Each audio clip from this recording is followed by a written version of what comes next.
I'm happy to say that we've been approached by NiKo first at the beginning, and that he wanted to do his move, and he's exploring his options. And as Danny mentioned, if there is a great names and a players who's legends in the game, why not if there is an opportunity that have the long-term project?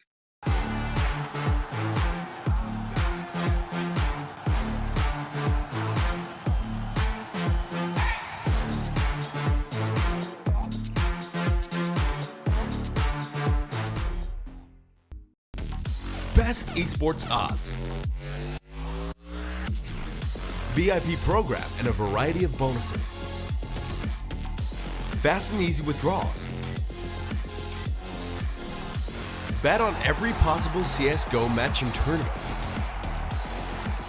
as well as any other esports game. Only on 22Bet. Are you tired of your boring old skins and looking for beautiful new ones? Tradeit.gg is your place to go for easy and secure trades within seconds. Simply pick and choose whatever item you want to trade from Tradeit's huge inventory. Verify the trade on Steam, and you're ready. With the lowest fees in the market and a beautiful, easy-to-use UI, Tradeit also offers you the option to instantly sell your items for cash. We accept a wide variety of payment methods. Tradeit.gg is the go-to place whenever you want to try out fancy new skins. Start trading today at Tradeit.gg. It's a good vibe, train, train, train, train. It's a good vibe, train, train, train, train. It's a good vibe, train, train, train, train. Good vibe, train, yeah.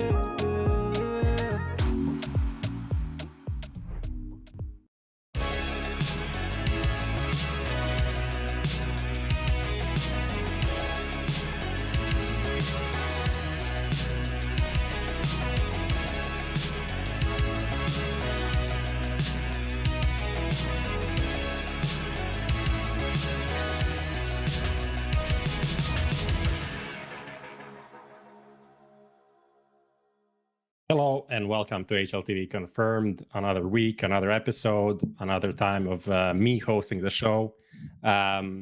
Before I introduced my guest, very interesting guest tonight for the evening, just a quick shout out to the sponsors: 22-bit, SteelSeries, and Tradeit.gg. Thank you very much for making this possible and helping us provide some interesting content, which I think tonight's episode will be.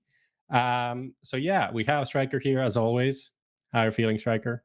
Yeah, good. Another week without Chad. It's like the third one in like the last four or something. He left us. He's Australian now. He's back to Australia. His accent is coming back. It's all happening. But the stars of the show, we have zonic here for the first time after a long time of trying to get you on. Zonic, how are you feeling? I feel good. Thank you for having me. Nice. Yeah, new team. Obviously, we're going to get into all of that. And we also have the CEO of your new team, CEO of Falcons. Can you introduce yourself to the audience and tell us how you're feeling? Hi everyone, my name is Msdossary. I'm the founder and the current CEO of Team Falcons, and thanks for having me. Pleasure. Nice. I'll refer to you as Mossad. I think that's we rearranged this before the show. And yeah, we have a lot of things to discuss. Let's just roll the hot seat bumper, get right into it.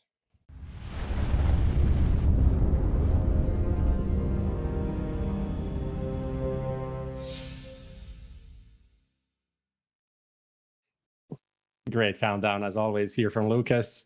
I think we were talking about how to approach this. I think the best way to go is kind of chronologically and start with, obviously with Zonic, there's 20 years of Counter-Strike where we could start. And I was talking to Strikers like, let's start at the beginning. And he's like, where do you want to start? How far do you want to go? How far back do you want to start?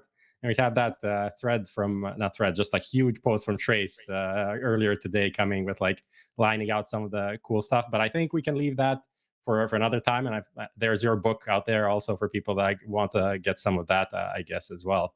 But I think where we should start is kind of the end of your time in Vitality, which happened earlier this year, and which kind of kicked off a lot of these changes in this roster rumor mania for now. Not many things actually confirmed, but we know a lot of things are happening. Let's go back to that.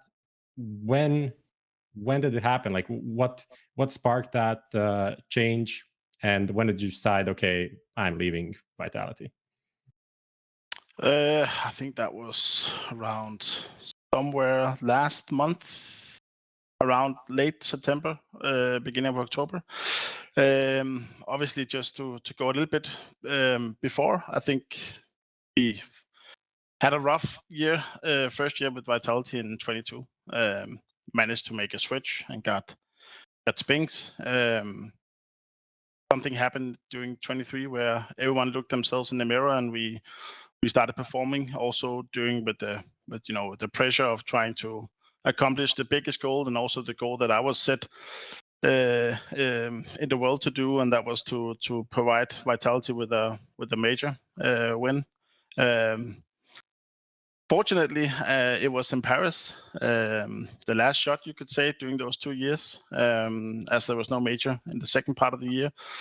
Managed to win it with a lot of pressure on our shoulders, having to win it from the home crowd. That was a really tough task for not just the players, but also the staff involved. We did it, and then it was time to, started talking negotiations.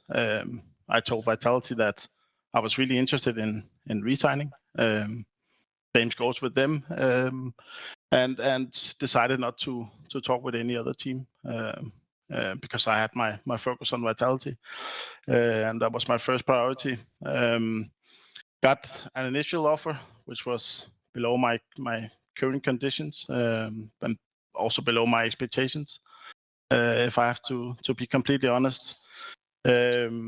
And to a point where we tried back and forth, and where Vitality encouraged me to look elsewhere as well.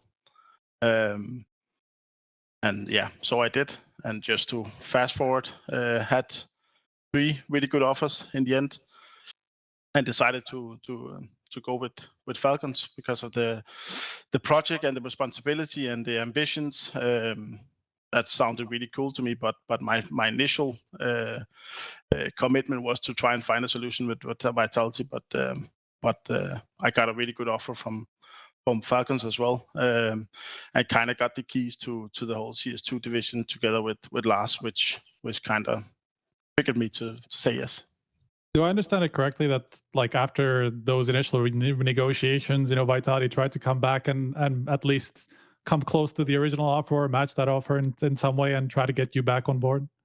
Yeah, I mean, as I said before, I had 3 really good offers, and one of them was Vitality. But at the end here, it was I had some talks with Mossad and the whole Falcons division, and at that point, I had declined the offer from Vitality and said yes to Falcons. And when you say yes, you say yes, but I don't regret my decision. I'm looking very much forward to my new challenge, and yeah, working with the guys so far has been a pleasure, even though it's very short so far. Yeah, I mean, we'll talk about the roster changes. I'm not gonna burn you as I did when you came on TeamSpeak 20 minutes ago. Not yet, at least. Let's. I want to hear, because we have an interesting opportunity to hear from like both sides, and you just mentioned like Mossad kind of swaying you to sign with Falcons. So can you give us a bit of insight? Like, how did you get the GOAT coach of CSGO practically to join your team, right?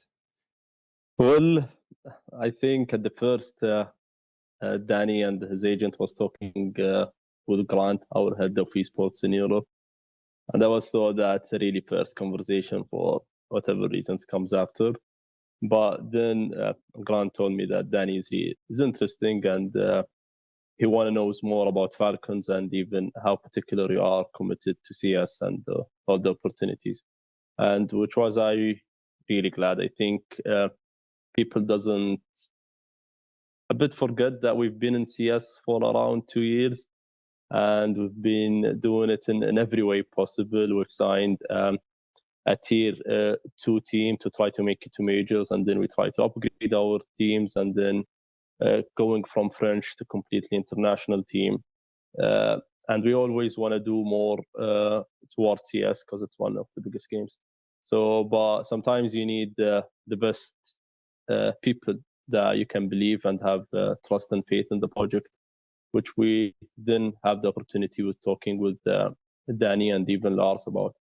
what we want to do, and this is our whole approach about Danny being a coach and even Lars as being as a director of performance here in Falcons, and the whole long-term goals and plans.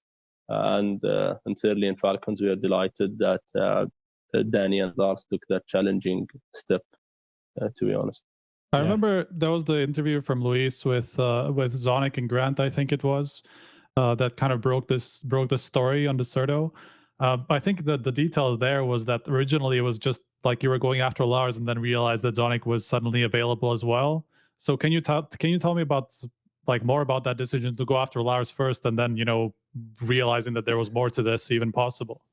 Yeah, I think Lars is the best person to do all over as in terms of performance and psychologist.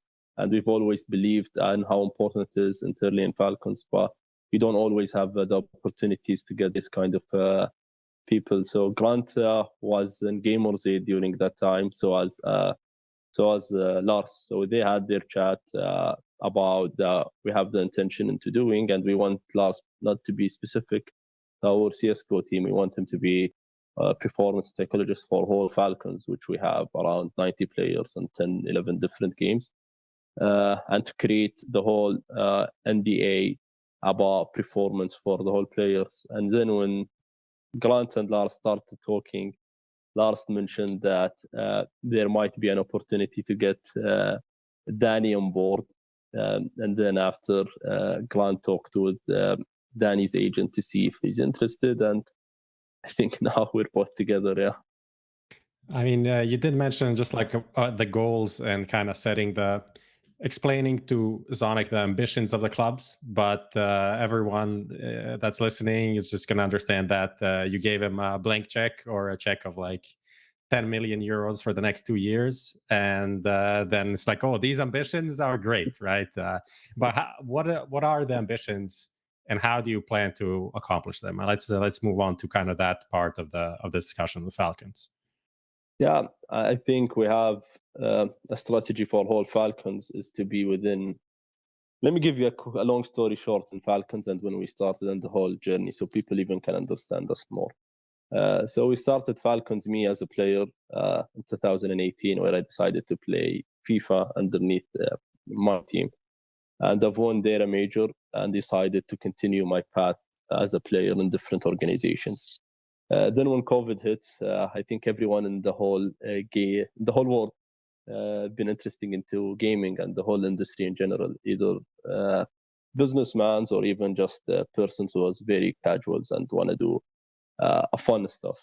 So we decided to relaunch Falcons in 3 phases and with different goals, with the same investors and shareholders that we have currently. But we planned it in 5-6 years plan. So the phase 1, which was to be the biggest competitive team in the Middle East, as we are from Saudi, and within a year we've been in seven different games and winning most of the titles, and we've won the best organization in Saudi 2021.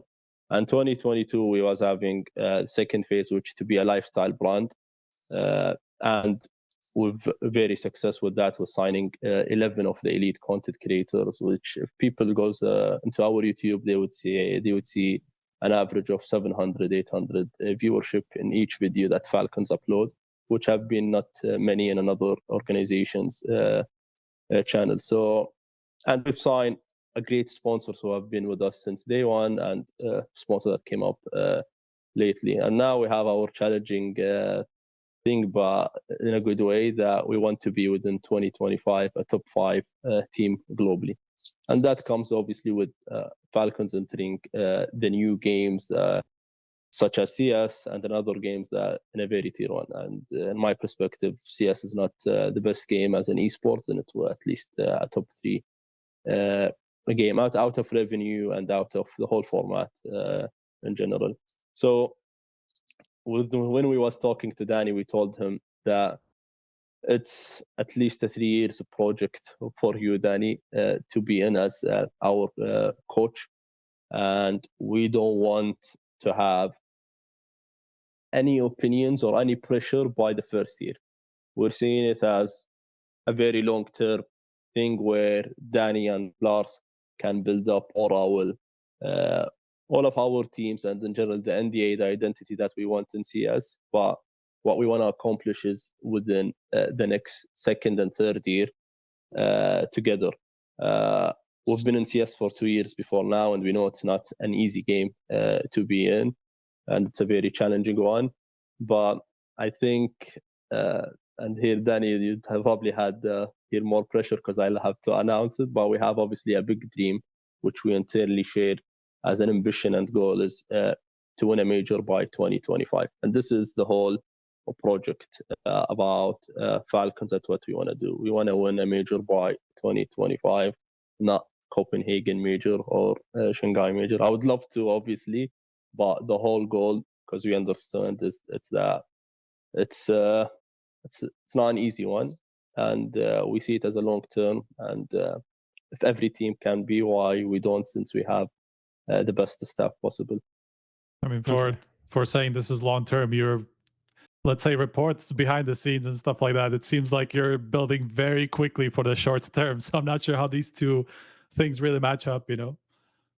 I think here that it's Danny's field more, where he can tell you more on there. So if you want any teams questions, and Danny, I'm happy to answer whatever rumors that have been made out, or any transfers that talking about in terms of deeply in the teams. It's Danny's things. Yeah, I can also pitch in here. I think that makes sense. Obviously, I'm a competitive guy. I've been in this game for many years, and I'm traveling a lot away from my family. So of course, if I can win, it will mean that it's worth it in some sense. I kind of believe in the whole, of course we're gonna go aggressive. Of course we're gonna try and win the major in Copenhagen, but it's not, as Msdossary is saying, the dream is 25. So we're not gonna do things in the wrong way, and we're not hesitant. But if we see an opportunity, we're gonna go for it. I think that's pretty normal. So yeah, if we don't succeed in Copenhagen, I'm not gonna be so nervous. I mean, things takes time. It also did that in Astralis. It took 13 months before I joined, at least before we won a major, and it took well over a year in Vitality as well. So I think one of the strong suits is definitely patience, and we will make mistakes, but I would rather do them now than later along the line. Yeah, just to kind of wrap things up, but you said like a 3-year thing. That means like Zonic's, your contract is 3 years with Falcons. That kind of, I feel like that's implied, but I'm not sure if that's correct, or I'm like reading between the lines too much. Is that for me or Danny? Either one of you can confirm. If you wish to, if you can disclose that. It's a 3 years contract. Okay, yeah. So yeah, I mean, what Strager said, I think that's what everyone's thinking, is like, considering the rumors, it seems like, oh, you want to win as soon as possible. But yeah, there seems to be a similar line of like, oh, we can get Zonic, let's get Zonic. Oh, we can get NiKo.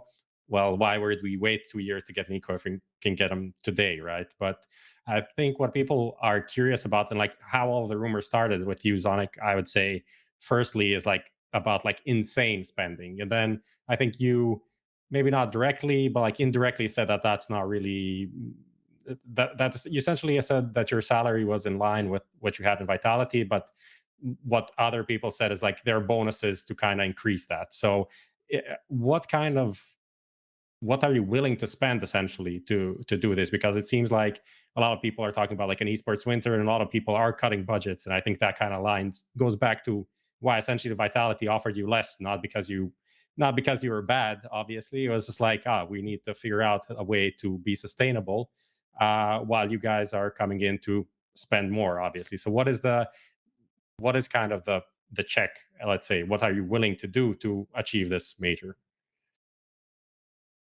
I guess for Mossad, actually. This would be more for Mossad. Well, what exactly do you want me to deepen? Is it like how... The question is like, how are you... Let's say, are you willing to outspend the top teams like 3 times to win a major? No. That's absolutely not the case internally in Falcons. And since you mentioned here name, I'm happy to speak up. And if anybody knows me well, knows that I'm very transparent and a direct person. So since you mentioned as well NiKo names by saying it, I'm happy to say that we've been approached by NiKo first at the beginning, and that he wanted to do his move, and he's exploring his options. And as Danny mentioned, if there is a great names and a players who's legends in the game, why not if there is an opportunity that have the long-term project? Then I think accidentally I've seen reports that we had him, but the second day it seems not the case. But anyway, as I mentioned, we've been approached by him, but we didn't agree on a personal terms with us. So if we are talking, and I'm here, I'm being frankly as much as not everyone have been. If we have been spending by 2x or 3x, it's a life career for everyone. And if I was a player at that time, I would be jumping in. But what's important for us is how exactly the other players believe in our project, and how exactly they are being too competitive to jump into the boat since day one. We don't care about that. Anyone, I mean, in general, not what you're talking. We don't care if you have been successful in your past career. We really appreciate it entirely and what you've done for the industry and the game. But it's not, you're not going to come in Falcons and sleep. No, what we want to do is we want to have people who's motivated to work and want to grind the game and want to do absolutely the best for him individually and us Falcons. And if we see a player that understands us and understand what we want to do, then we'll be glad to have him. But if we see players doubting and not immediately jumping in the boat, there is a 20 or 50 players who's good. Okay. Yeah, I can also comment on that. I think a lot of the rumors out there is just, I think it's crazy, to be honest. In Vitality, I was driving a Kia Proceed. I'm still driving a Kia Proceed here in Falcons. If the amount that is being talked about out there is true, I would be sitting here with 5 players who are really competitive and who is ready to win, and that is not the case. We are operating just like any other team. Yes, there might be some financial things, in terms of getting a physiotherapist for the players, people being able to sleep in solo rooms during tournaments, where some teams might not have the funds for it. We are blessed to be able to provide that, but I'm not going to accept any players who's coming in here to just get the bag as people are writing. For me, the dream and the opportunity with the the support from Lars and me and the big ambitions, that should be the bag for the players who wants to come to us. And for me, I don't want players who doesn't see the project for what it is, but it's just here as seeing it as a retirement community, as I saw someone say. We have high ambitions, and I can only use players who are hungry and willing to put time and effort into this project. But what about, I mean, it's obvious that maybe even if it's not for the individual deals, as you say, there's still buyouts attached to some of these players.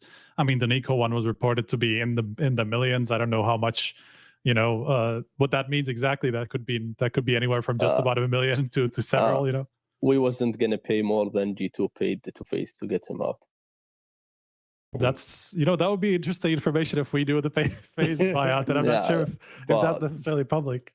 Yeah, but I think it's people here doesn't, unfortunately, which I would love to, is that kind of as public, the buyouts be more public and people knows it more. But if it's not publicly in everyone, I can share just a bit here. I know I'm not going to have the best response from G2 or FaZe, but I'm here speaking because I've seen a lot of funny rumors that I was laughing about. And frankly, here speaking, we was not going to pay more than what G2 paid to FaZe. Okay. What about I'm not sure how much you can say about that, but what about the overall budget then? Because obviously, again, numbers are thrown around, but that's like you're going for players that obviously are going to cost to some degree, you know, maybe not in terms of some of the names we heard because their deals are running out, you know, like Magisk and Snappi, but then like NiKo, for example, and then like interest in mezii, and like some of these players, they're obviously going to come with at least a reasonably big price tag, you know. So there's an obvious signaling of a big spending that comes at a very sudden point. So I'm curious about that part, you know, why now and how suddenly you have that at your disposal. I think if people like at least see the rumors, and the rumors if true, I don't know if it's true or not, but there have been a couple of rumors that there is a couple of players who's free agents and their contract is gonna end. And if we have this big budget where we can get whatever we want and the best player we want, we would have been targeting maybe another segment or another teams and being more aggressively. And it's not secret that everything in CS be leaked before it's announced officially. So as Danny mentioned, you know, the dream goal is to have a team to win by 2025. If we find an opportunity that can come faster with very good players who can jump in, we would be happy to do our best internally to make that possible. But if there is an unrealistic opportunity, then we're not going to go out and get it. Like, there is no specific number I can share about budgeting, obviously. But if there is unreasonable things, then I've said it before, it's not one or two players who change the whole teams. It's a whole unit and the whole team behind it. Okay. So it's more like, let's say if we had like a transfer market and there is like a, you know, as in football, the website that has like the values of players, you're like, okay, we're willing to spend like plus 20% of what the value is, but there is no like fixed budget of 5 million or something like that. It all depends on what the player and what the opportunity is, essentially, to get a player. Yeah, and as Danny mentioned, there is a couple of small stuff that we're focusing on and help the players to make it in. But in terms of the percentage of how increasing it is with another teams, it's not 20%. Sometimes it's even less than that, and sometimes it depends between a case and then another. But for now, it's less than 20% that we are doing. We're talking with people and letting them know our project and what we want to do, and people are appreciating that, and we have the best stuff possible to make any player win another major.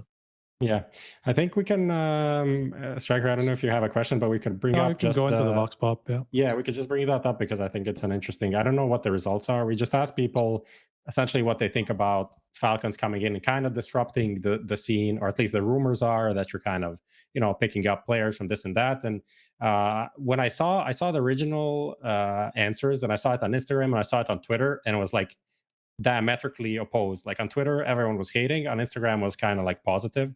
So let's just see the results. The question is, do you like the idea of the Falcons super team? And yeah, we can see on there's a lot more people voting on Instagram. So I guess that also sways the total, which says like, so 30% says, yeah, bring it on. 20 something percent, it's interesting. 3, not too disruptive. And actually, what is this? 21% says they don't like the Falcons part. And that's still, like, I would say significant. Like a fifth of people are like not really happy, not because of the idea, but more because it's Falcons, right? So what do you think about that, essentially? Well, I think if I was a whatever team fan, then obviously I would not be happy that this player left my team to go to another team. The reality that this happens in every team possible and everywhere. So it's completely understandable that there is fans that aren't happy that we had their players or we had their coach who's been voting. But as well, I think we've been in CS for 2 years. We've tried several things, several projects. So if everyone can have the rights to do it as another orgs, why don't we? That's the main question. Like, I think every team have been doing it in the past years, the big teams, where they buy out players out from here and there. If I don't think it's the right word if we say we run or we do are not the best thing to another teams or to disturb them. It's a competitive market that fits everyone, and the teams have been already doing it. It's not that we're doing something another thing. Yeah. So Zonic, what do you like for you personally? I think this this move caused a lot of, I'd say, like the community reaction to it was kind of divisive. I would say until that moment, you're generally, I'd say 99% of the community are like, Zonic's a cool guy. Then that kind of changed. There's a lot of people are kind of having some pushback for different reasons. Like, you left for the money. You're joining a Saudi team. All of these kind of things that they interpreted as negative. So how does it feel to you? What do you, when you read social media comments and stuff like that? What do you think about it? I think obviously if you get too emotional or too attached to the trolls online, I think you have a long time reading a lot of stuff, but of course it makes an impression on me. I always see myself as a nice guy, and I stand by every decision that I've made, and I think Msdossary is actually hitting it spot on. If the narrative is that Falcons is coming in here to buy all the players and disrupting the whole market, if that is the narrative, I understand why all the fans from different teams are getting worried or concerned. And to some extent, I also see a lot of team owners and a lot of people going out on social media fueling that narrative to some extent. So I think we're here to compete. We are not doing anything that we haven't seen before on the scene. Whether it's transfer sums or all these kind of things. I think it's by the books and by what we have seen before. But yeah, I mean, of course it makes an impression, but I can only say that if we had all these amount of money and the narrative were true, I would be sitting here presenting 5 players who is ready to go. But that is not the case. So yeah. I think the biggest part of where like the Falcons part comes from is obviously, the background of the organization being from Saudi Arabia and not being very clear where that money comes from, how the organization is being funded. There's obviously a lot of, concern about Saudi Arabia as a government, its human rights abuses and that poor record, So that's the part where people have the concerns from, and I think that's like they connect that with Falcons as a brand as well. What's your take on that? Well, let me jump in here for that, Danny. I'm not a politician to get into that specific answers. I've been a gamer and I've been in this industry as a pro player and now as managing a team and owning a team. So I'll just respond for that part. I've seen that a lot of people within tweets, obviously, that thinks that we are affiliated with Savvy or ESL or any of the PIF companies. We are not. We have private shareholders who have been with us since day one until now, and they don't have any shares in any another esports companies or gaming companies besides Falcons. So we don't have any things that to do with Savvy. We are just located at the same country. So that's the case for us. But I've seen a lot of people saying that we are with them or affiliated or anything, and I wanted to make sure for everyone that it's not true at all. Is there nothing? Yeah. Is there no ties to the PIF in general, to the Public Investment Fund? Nothing at all. The same shareholders that have been with us since 2020, they are still with us. Nobody have became with us since that time. So we are still owning it since 2020, and none of them are doing anything with the PIF for us being underneath the PIF or their subsidiaries companies. But that's not exactly true, is it? Because you have, like, as your sponsor, you have STC, which is the Saudi telecom company, right? Yeah, And isn't that owned by the PIF? it is, but it's a sponsor. It's not a partner who have shares. While we do, we promote their STC Play, which is they want it to be as the application for gamers. So I think as one of the biggest team in MENA, we have the absolutely rights to sign with whoever partners who see the assets that we have in order to promote it and do a very good job on it. But you understand the concern, right? Because I mean, this company, though, that we were talking about is like the only sponsor that you have listed on Twitter, for example. So that makes it look like it's pretty important to the organization and to how much funding potentially comes from it. So you're saying that the funding isn't significant, or? No, it's a sponsorship, but they are the main sponsor that we have, and that's why they have the powered by or sponsored by underneath our social accounts.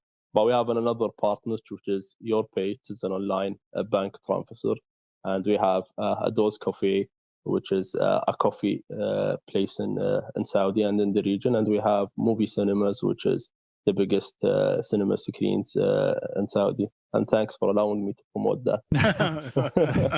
I guess they're not clashing with any of our sponsors, so definitely not a betting sponsor. So that's fine. Just to kind of rewind, because you said, I think this is like a concern for people, because you said like, it's private investors. So what does that actually mean because people that are going to be listening to this are CS fans, and they're like, okay, this just means people that we are not going to name. That can be anyone, essentially. Yeah, obviously they want to be out of being public, their names, and I really respect that, and this is their decision. But they have nothing to do with the PIF or Savi. They don't work there, or they don't own any of the companies, at least 5% in underneath any of the PIF companies, and they don't even have any shares in any another gaming company in general. But as much as any another organization, they all have a private investors that they are not announced, or they wish to not be announced. Yeah, just to ask like this, because this is the rumor that I got, so you can just say yes or you can deny. It's the rumor is that the org was funded by Prince Faisal through a I would say like a mutual friend, essentially, who is also like connected to the Saudi government. So is there truth to this? No, that's not true. Prince Faisal is, just to let everyone know, he's the chairman of Saudi Sport Federation.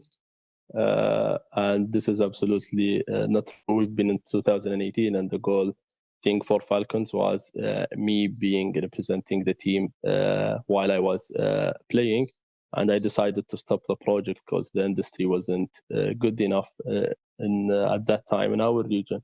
In 2020, I think there was a really great pollution, people in the industry seeing it, gaming as the new thing in terms of business. And if that was the case, why would it be now? I think that's a question I would love to hear. I would love to see the answer from people. Like, there was a Gamers 8 Club rewards last year, which was around 5 million USD to the top teams. So if we was really supportive and we had everything and all the green carpets or the red carpets in front of us, then why wouldn't it be within the last 2 years or 3 years or 1 year?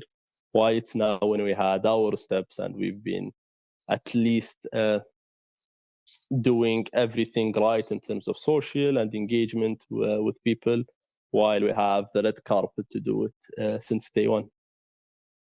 Well, I don't know, but yeah, but what you said at the beginning was like the initial Falcons was supported through the Saudi, or because I missed that kind of thing. No. We haven't been doing anything or supported by anything. I was just saying, if we was supported, why now? No, year ago or 2 years ago. Okay. Right. I mean, but this is not the start of your investment, right? Because as you say, like you've been operating a lot of games for for a while, right? And even in Counter-Strike, like with the Boros signing, for example, that was reportedly coming in with a fairly big price tag as well, and he was a very sought-after player at the time. So it's not like this investment is new, you know? Yeah, it's not new. Whenever there is opportunity and we can make good in terms of it, then why not? But I think people needs, like the fans needs to know, and they have absolutely the right to hear the explanation from me directly or anyone in Falcons. But people needs to know that CS have one of the biggest return of investment to the orgs. So that's why everyone is in CS and everyone doing their best to have a very best competitive team. And if you want to be one of the best organization, then you have to be there. And I think we are delighted that within 2024, the beginning of 2025, there is no partner teams and there is no agreement. So we can do our path much easier than spending millions and being limited on only just certain teams. You're not in talks with those two organizers, you know, at the moment, because obviously there's still a year left on those deals, you know. No, we haven't. Okay, that's very interesting, because that's also a part of speculation. A lot of people. So you're saying you're not in talks, or you're not interested? If you can share that, because I would say I think there might be some slots up for grabs, right? With the FaZe complexity thing, there might be something there, or maybe some other org if they decide to leave. So would you be interested in like a ESL or a Blast spot? I think if there is a good opportunity that makes sense business wise to Falcons, then why not? Since we're gonna have a very good and competitive team. But like 1 year or 2 years ago, we couldn't afford being there, and I think we are in a lucky spot that we don't have to pay that cost to get into that just particular teams. Yeah. You were talking about return of investment, but I mean, this mainly comes from majors, right? Yes, and Dan is the king of majors. that is He's fair, the most successful coach ever there who have been winning a major. I mean, that is true. Like everything we heard about the Paris major is that the sticker money has been pretty good. I don't know. Can you blink twice, Danny, if it was really good? Still driving a Kia Proceed. I'm gonna say that the money wasn't delivered on your bank account yet. That's my guess. Is that true? That is some of it has, but yeah, no, it was a good major. Not only for the trophy, but also financially wise. For everyone, I think, not just the Vitality who won, but for everyone getting stickers. I mean, yeah, the numbers we heard for everyone is pretty good, but then you guys get the champion sticker as well, right? So that's like some extra bonus right there. So that's pretty cool. I think we can move into the kind of the transfer talk and like what happened recently, which is at least what we have official, and that is that. Well, this is another thing that people kind of hold against you, Zonic, right now, is the initial interview, which was like, I'll give everyone time on the roster to prove themselves. Fair chance, I think, was the yeah. And officially, you started November 1st. I think that November, somewhere at the start of November. Now it's November 7th today, and yesterday there's already been like the benching of 4 players. So what's up with that? Yeah, how did that happen? Yeah, to be fair, it's not fun because it's players' career that we're talking about. But just to be frank, obviously I started having some talks with assistant coach, management, just on a regular basis. I have had talks with all the players, but some of the things that I've heard was I got a really early red alarm ringing in my ears with the current roster not performing and not socially being there as a team. I had talks with the assistant coach, but also the previous coach, Steve. And then I had talks with the players. And I could just say that one player said to me that he if I hadn't minded keeping the roster as it is right now, he would bench himself. And coming in as a coach and having that starting point, that is rough, to be honest. With that being said, of course, I came in to make changes. Let's not bullshit anyone. But the thing was just how many. Right now, I've made the decision of at least giving the opportunity to 4 of the players of exploring their options regarding trying to find another home to qualify for the Copenhagen major. It's everyone's dreams, including myself, especially the one here in Copenhagen. But I think for me, there is a good chance that I might call some of them back unless they find a home in the meantime. It really depends. It's not just about let's get we can continue the NiKo talk. Let's get NiKo and then we keep someone out. I mean, it's there's a lot of things. I'm also here to build, as I said before, a team that is sufficient for a long period of time. So I'm also looking at age, just like I did in Vitality. With the Dupree bench compared to Flames, there are different layers that we have to look in, like role-wise, communication, age. There's a lot of things, and I also need to have a talk with the up-and-coming in-game leader. And there's a lot of things that has to be talked through. But I also tell directly to the players that I did see a future in that I don't see a future for you in the team, so you are free to explore your options. But some of them also got the message that I might need them, depending on how I shape the team role-wise, and who I can get and who I want to keep. But it is a talented team. There are a couple of players, 2 or 3 to be honest, that has future potential and are also rising stars on their previous teams. It just hasn't worked out with the current roster that they had. And when the players come to you and say, "Hey, I don't want to be part of this team," I mean, there's no point in me trying to even sit with a practice with them. Might as well get started. I think wasn't Lonks like a Vitality target not so long ago? So I guess, is he one of the players that you said like there's a chance to bring him back? I mean, we had an eye out for him when he was in Sprout, but I also told him that I think that he has not been performing as well as he did in Sprout. Also towards the end in Sprout, he lagged a little bit, but I had a really good talk with him. And obviously I can't go into future detail, but he has been. I felt the right thing was to, if I couldn't promise them a seat, to at least give them the opportunity to explore their options in case they wanted to find a new home. Because as I said before, a lot of them are really talented guys and they deserve to have a shot.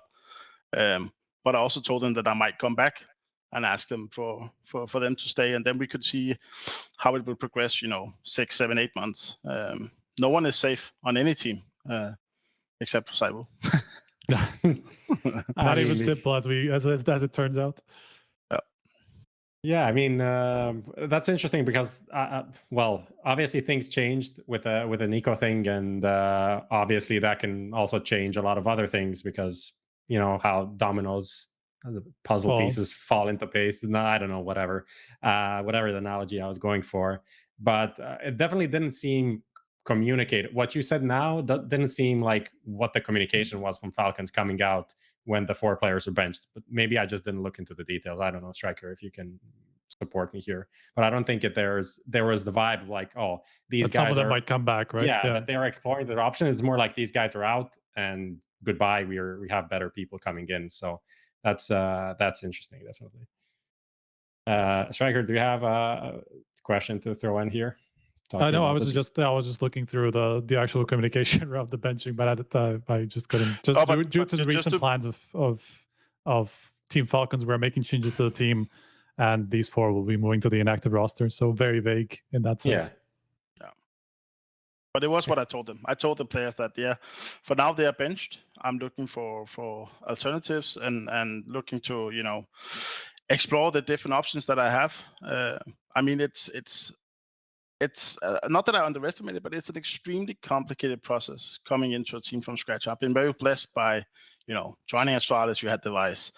Joining Vitality, you had Cyber. I mean, kickstarting a project of this size, joining the 59 team in the world. It's a big challenge. I can say that by just being here for 7 days.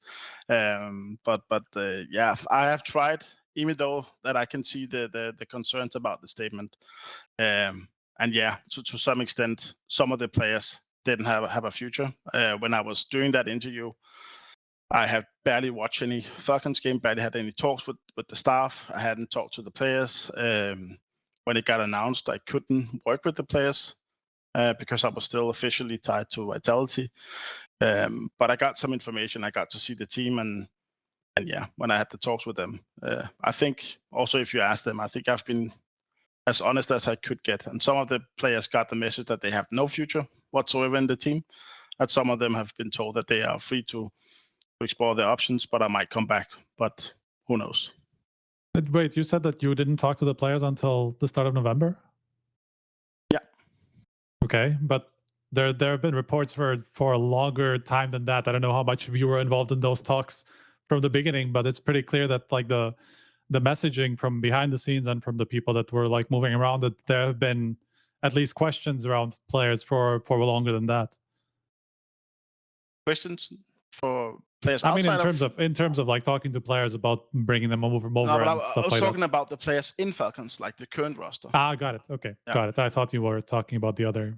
No, because obviously I can't work for Falcons before I officially joined. Yeah, I mean, yeah, you said like you joined Astralis, then you had Device, and then you joined Vitality, you had ZywOo, and now you're gonna join Falcons. You joined Falcons, and I guess you can say how much you can say, but it seems like Magisk is that like player for you in Falcons, like your rock that you can rely on to be like a player that sets the standard for everyone else. You don't have to confirm or deny, but is that like kind of the idea that you want with your kind of first signing, is to have someone that's like, okay, this is the guy that shows everyone else how to behave in the game and outside of the game in practice and throughout everything? Yeah, I mean, obviously I've been working with Magisk for a lot of years. I know what he stands for. I know what he's capable of. I think he's by far one of the most underrated players we have on the scene. So I'll always be interested in Emil. But yeah, I mean, but as I said before, it's a complicated process. Not with all due respect to the current players, but not having that much to offer. If that makes sense, besides what me and Lars is providing, and that is the system, and that is the focus on turning up the small percentages here and there. If we have an issue with my talks with a lot of players and also my experience, especially with the Astralis guys, sleeping issues. I've really been a fan of Lars's work when it comes to optimizing the small percentages here and there. And now we're coming in and we have the key to the castle, if I can say that, Mossad.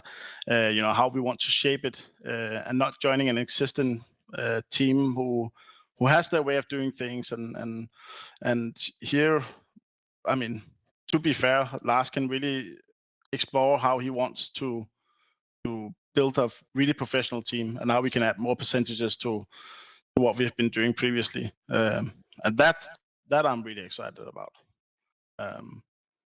So yeah, but of course for me, it's building for the future. You need to get some young players, you need to get the experience, you need to get players who first and foremost are hungry and wants to join this project because of what I've been because of what I stand for and what Lars has been doing. I mean, without patting ourselves too much on the back, I think we have a pretty strong track record together. And if players have the intention of joining here because they think they can make the bank, look elsewhere, because we're here to continue working just as hard as we did in Vitality and Astralis.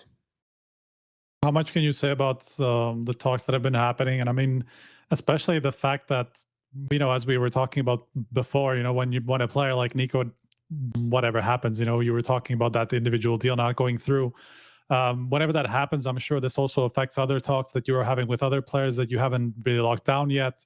How hard is it to navigate building a team that has this high of an ambition, especially from the start, from the players that you have been targeting? How hard is it to kind of put it all together in one piece at the same time, especially in this kind of a timeline when, the major qualifiers are in 2 months, and unless you get a core of another team, you will have to go through the entire process. There's no ranking for you to rely on to be able to get like past the open qualifier or whatever it is. You're just going to have to start from the scratch. And that's obviously a big question mark, especially with what we heard about pairs being very profitable. That's something that players will also consider, if they want to join a team that is, this risky, let's say, from the start even. So just tell me about this process. How hard is it to put it together? I mean, it's challenging. You have to convince players to join. It's players' career that they have to take a leap of faith, believing in us and what we stand for. And for me, I'm not too worried because for me, if my contract was 6 months and my goal was to win the major in Copenhagen, I would not even have time to sit here at the. With you guys. So for me, it's in the long run. We will always try and win every tournament that we participate in. That is something that I've been working through all my teams. We want to win everything that we touch, but you also need to have a realistic mindset. And as we talked about before with Mossad, we're not throwing 10 million euro after a player or whatever the numbers are out there. We are doing this. If it's Zyri. I will definitely try to persuade Mossad if we could get him. No, but I mean, we're here in the long run. We will always try and win. And if I can assemble the best team possible for the Copenhagen Major, I will do that. But I would rather fail now and we might not get the exact team that I want. But I mean, 3 years, we have a lot of time left, and we're still going to build our way. We're not going to stress through things, and I think people will see that by the end of this year, when the roster is announced, that it's not going to be like what people expect, most likely. What do you mean by that? Okay. Yeah, but people are talking about super team left and right. And you think that's not realistic? Maybe that's not what I want. Not right now. I think it's also about putting a lot of pressure on yourself. I want to do this the right way. I just don't want to get the five top players just to assemble the team. I want to do it in the proper way, just like Falcons did with hiring me and Lars first. I want to do it the proper way, but of course I'm stressed because, as you said, the qualifications for the major starts in a little over a little less than 2 months. But I mean, come on, if like the 4 players that you get on top of Boros, if it's like mezii, NiKo, obviously that's been that option has gone away. But let's say in a theoretical world, if you get mezii, NiKo, Magisk, and Snappi to go along with Boros, that is a team you can't really pass up on, is it? No, but of course, if there is an opportunity to get these players, I will definitely seek for it. It's just like when NiKo came, I'm not just gonna say not really. I mean, of course, I've always been interested in a play. I've always been interested in a player like NiKo. But what I'm saying is that I'm not stressed about it. That I'm not just saying, okay, for all the price in the world, let's get a team for before the major in Copenhagen. Personally, I would love to go to the major in Copenhagen. I think I have skipped way too many events on Danish soil. Some of it my own fault, hence the one coming up here in Copenhagen. But the major is a little bit more special. I think it's even more for some of the players. But I'm going all in, and we're going to try everything we can to do good and qualify. But if that doesn't happen, we are in here for the long run.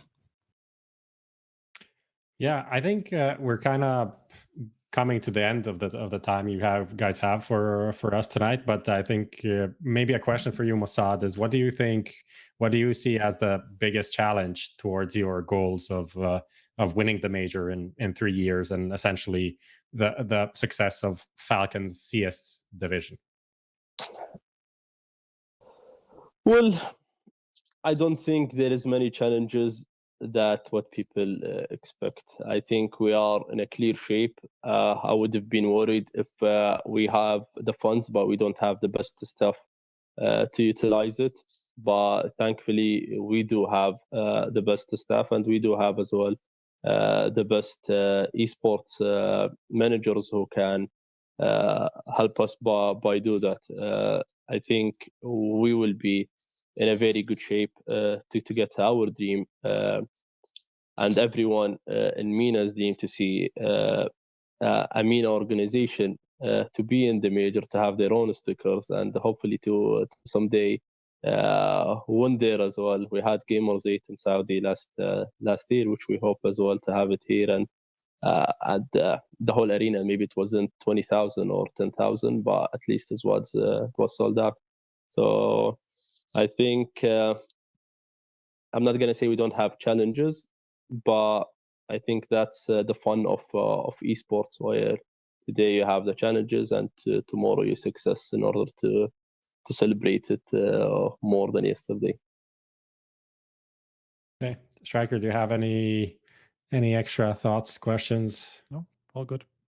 Yeah, Zonic, giving you the floor also for some like final thoughts. Obviously, been a lot in the media, more, I would say, more than you're used to, all over the social media as well. So, any final thoughts or messages for the audience? Just want to clarify that me joining Falcons is absolutely about winning. That same goes for Lars. Want to thank all the fans in Vitality, also the players. I never really felt I got the opportunity to do it properly. Want to thank Falcons for believing in me. Also you, Mossad, but also the fans from Saudi.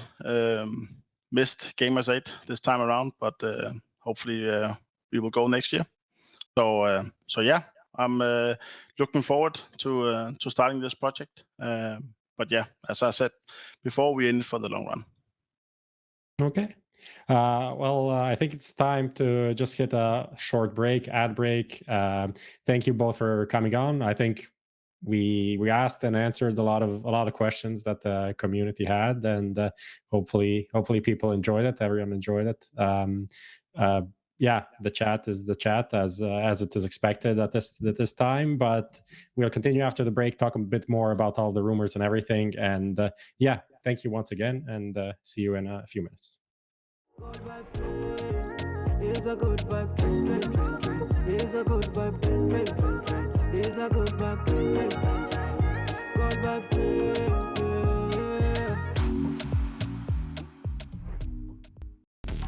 Best esports odds, VIP program, and a variety of bonuses. Fast and easy withdrawals. Bet on every possible CSGO match and tournament, as well as any other esports game. Only on 22Bet. Do you want to change your boring old skins for awesome new ones fast, without losing a lot of value, and without the risk of getting scammed? Go to tradeit.gg and safely trade your items within 60 seconds. Just select which items you want to trade from your inventory and choose whatever skin you want from Tradeit's inventory. Click Trade, verify the trade on Steam, and you're good to go. With the biggest inventory available for the lowest trading fees on the market, tradeit.gg is your go-to whenever you want to play with new skins.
I Wait, can't it's actually believe live? what a Lucas countdown. Did he actually do that? Oh my god. I literally make fun of him. It's gonna be 4, 3, 2, 1. And he's like, no. 4, 3, 2, 1. We're live. Amazing countdown, as always. Hello, Zonic. Goat coach. Yeah, just had a quick shave. Oh, okay. I'll change it up. Change that, striker. You did one thing good today. Can't have two. That's how it is. Yeah. Hello, Harry. You're filling in for the goat coach. Almost how does that feel? Harry Russell.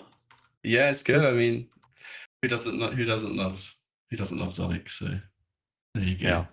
I feel like half of the community doesn't love him anymore, but that is what it is. That is what it is. We're gonna talk about some of the recent news to kind of finish off the episode, because we had the guests on for an hour, so why not? Then there's also a bunch of other things to talk about, like obviously the roster mania thing is still going on. I think from last episode what we got was the confirmation of Magisk. Obviously the guys didn't really confirm, they're waiting for the thing to come out, but that is as much as we know a done deal, and that's like the first piece of the puzzle coming in. And then the NiKo news came out, which, well, now we have a bit more insight, and that is from the episode earlier. That is that NiKo reached out first. At least that's what the Falcons CEO said, which is interesting. What is our first thought on that, actually? Yeah, I think it makes sense I think if you're a player, and your contract is either running out or coming to a close or whatever, you just got to explore the options. And like it's pure speculation, obviously, but if you're someone like NiKo, you can leverage teams against yourselves. Like you probably want it to stay with Hunter and G2. Like I'm not saying he didn't consider Falcons, but I think you'd be stupid if you're a player and you don't. When Falcons are building this, not super team, they don't want me to use super team, but if they're building a team like this, you're kind of stupid not to ask them to then be able to use it later down the line, right? So it's hard to know from the outside exactly what NiKo was thinking at that time, but I think he's right to at least explore options. I mean, it's interesting what we heard from this Falcons CEO about that, right? Because that he came to Falcons first, which I'm curious about if it's going to get rebutted or not, because this is not a detail that we heard before. At least I heard something along those lines. I mean, I don't know if you remember about 2 weeks ago when we had this talk about NiKo and like what's the situation, and I was saying at the end that like seems to be so complicated that like G2 seem to want to sell him, but NiKo doesn't want to go, or like NiKo wants to go, G2 doesn't want it. Like I didn't understand what the situation exactly was, and I'm curious if this is going to get talked about a little bit more, especially now that we have the other side as well coming in and kind of stirring the pot with that piece of information.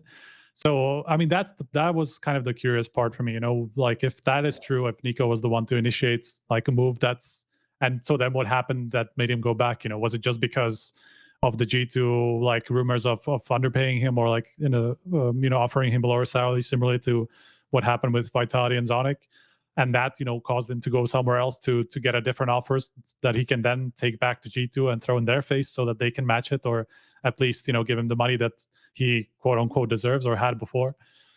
So this sort of stuff is just business, right? A lot of the time, like if you are underappreciated by your organization or asked to take a pay cut, this could be legitimate from the organization as well. I mean, we know what the situation is at the moment with the esports winter, blah, blah, blah.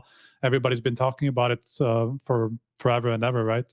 So you understand that's the game. It's just sometimes it's not necessarily about the team. You just have to play the game sometimes for your own benefit.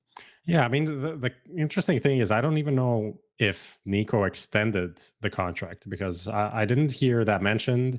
I didn't get that confirmed off the records, on the record, or anything. So it feels like they would have said that more explicitly if that was the case, because they would have wanted to communicate that to the world, like, okay, he's staying for whatever, a fuck ton of years, as they said, like the previous communication, and it, like, from what I understand, his contract was still maybe about a year left, or like a year and a half or half a year, depending on if he and Hunter re-signed for 2 years or 3 years when they did in 2022. And also it depends on if it was just extended based on their original contract and they just added 2 more years on top of that. And when that was ending, we don't know. Like it's not obvious like when that contract was supposed to end, So maybe there's still a year and a half on it, and it's just that he didn't agree on getting bought out, or G2 just matched whatever happened, That seems to be the thing to me, which could also just mean maybe down the line, he still goes to the Falcons in like a year or 6 months or whatever, that could still be the case. But yeah, from what I understood, the agreement was made and between the two orgs. So, and obviously there was a significant buyout, which, as Mossad said, was not more than what FaZe got from G2, which I think was in the million-ish area. But I might be just throwing out a random number, so don't take it to FaZe for NiKo, right? You said? No, I mean G2 for NiKo, right? It's been quite a long time since that, so my memory is not that great. But yeah, I think if G2 was expecting that money and like we're counting, oh fuck, we're gonna get the million, I think. And then when that doesn't happen, obviously people can be disappointed. At the same time, yeah, you still have NiKo. That's not a bad thing either. So interesting developments, and I would love to hear more about it. I'm sure we will hear more about it, essentially, especially because of this detail coming out. And NiKo being NiKo, like he's not really a guy. He's not, he's not Glaive from Astralis PR game that like plays every interview super safe. So I think he's gonna say something sooner or later about this case. And especially if it's something that's like he thinks he's being misrepresented or whatever it is like that, he's gonna probably think about it.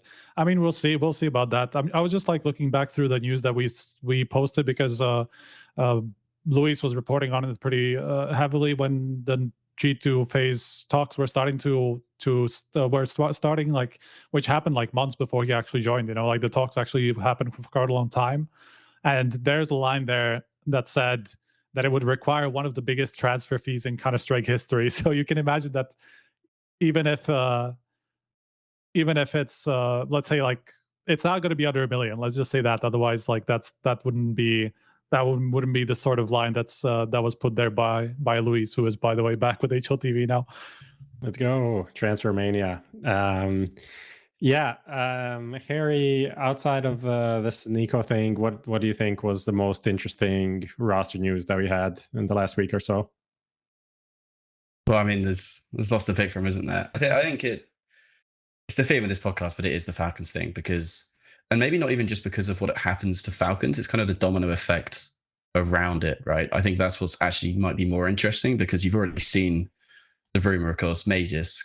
That's already leaving Vitality, going after someone, which then is going after mezii, we think, and then that's causing Fnatic to maybe go full Swedish now. Like that's a rumor that's happening. So it's that kind of domino effect of roster mania that always makes it so exciting. I think it's kind of one after the other, and then all these cascading rumor changes, and it's you don't want it to get to the point where it is in sports. It's like almost the transfer season's almost a little bit more exciting than the main season. Like we don't want to get to that point, but I think like with some tournaments, it does seem to be people are more interested in the transfers right now, and I think it's Falcons that are kind of kicking all of that off this season.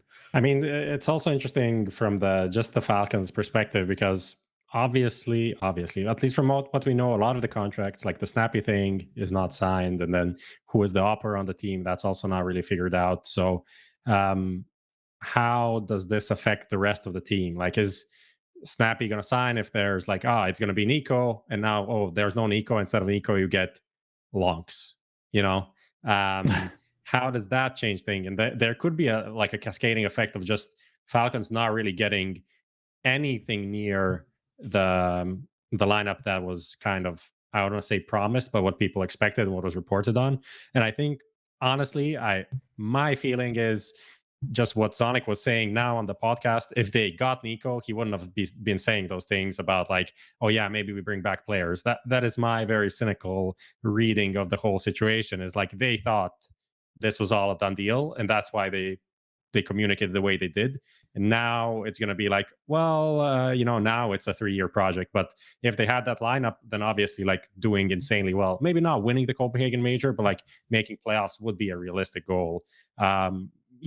Maybe it would still be a 3-year plan, but it changes a lot of the dynamic of the team. So I'm very curious what happens next, considering from what we know, nothing is really signed.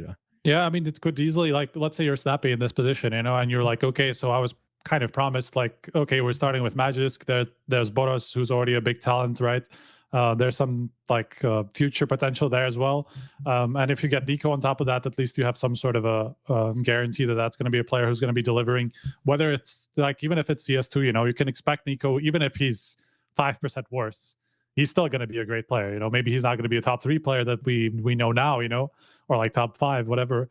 But he would still be a valuable asset to your team. He wouldn't hold you down. But then you lose on that opportunity, and maybe Shiro is too expensive to get, or like there's not an offer that Msdossary that didn't go through. G2 didn't want to sell him. Maybe Shiro is not an option. Maybe Cloud9 are going to want way too much money for him, which is the sort of stuff that I'm hearing. That the buyout there is crazy, and so like. Yeah, then like maybe you can get some bias, yeah. But then why would you get some bias if you can just stay in ENCE and have some bias there already in a team that you know? So, that's the point, like, because if you're looking at it just from a competitive side, and like at least ENCE have the partnership with ESL at the moment for the next year, so there's some stability there. So you really would have to go and bank on, obviously if you're not getting some insane bank, as people have been kind of insinuating with Falcons, and who knows whether that's true or not, as we just heard, right? But even if they get a little bit more money, if they're not competitive enough, maybe they're not going to get into the first major, and that suddenly means maybe that's $500,000 less in sticker money, that you're going to get just in the first half of a year alone. So that's not going to make up for whatever money you're getting on top of your current deal. So like taking all this into consideration is not simple. It's like, okay, like you have a decent team, but in 2 months' time to qualify for a major, even if you have a stacked lineup, there's no guarantee of that. Like we know that now it takes a little bit more time for teams to get put together and be as competitive and be like competing for top spots. We don't see like completely new teams just take over the world all of a sudden. Obviously, we also don't see projects like this pop up every now and again, like all the time, because it's crazy names that are being thrown around. But still, like it's a big risk for any player to take, especially at this point, when you don't even know which players are still going to be good in CS2. We've only had a few events. Yeah, that's kind of the thing that actually surprised me, that they're kind of moving this early on the project, because you'd think after the major as well, there's going to be a lot more going on, and like maybe these bigger names are more available. But the thing with Falcons, I think it's like, if you look at football with all this kind of like the fresh money that came in the last 10 years or so, like you can kind of see. So PSG just went for the superstars, and obviously that's worked out much worse than someone like mezii, who have like a similar amount of money, but they're spending it kind of like 40 to 50 million on each player, basically, and kind of having this really well-rounded team that is still hungry for success and everything like that. And I think maybe long-term, kind of these superstars, like it sounded crazy to say, but maybe these superstars rejecting them at this point, maybe like long-term, they're going to end up with maybe a more well-rounded team and kind of pick up the new stars of CS2 instead of the CSGO stars that obviously are going to bring the short-term success like straight away, but that also brings the expectations, which Zonic also mentioned. And it's not as easy, like the super teams we've had in CS, like how many of them have actually like instantly hit the ground running? Like the Cloud9 team is probably the most recent one, and that's not gone anywhere near as well as like anyone expected. And that's not even like close to the Falcons lineup, which is like potentially like 4 to 5 different teams. This is just like 2 teams coming together, the core already existing with a coach. So it's not even roles being a good fit at the time. Yeah, it's not something like, in theory, it's not even like when you think of super team, you think, best player from this team, best player, best defender, best attacker, best midfielder, and then putting it all together. It's like, there are two teams that we can kind of just put them together, and they pretty much sucked, right? I mean, you did that article on like how long it takes team to find success. What was it? I know you said like one roster change. What is it, like 3 months or something like that? Yeah, I think it's roughly about that. Yeah, but it's a few lands basically. But for like the rule of thumb is a few lands for like a whole team. how long does it take if there's like 3 or more changes? That's like a year, right, to hit like peak essentially.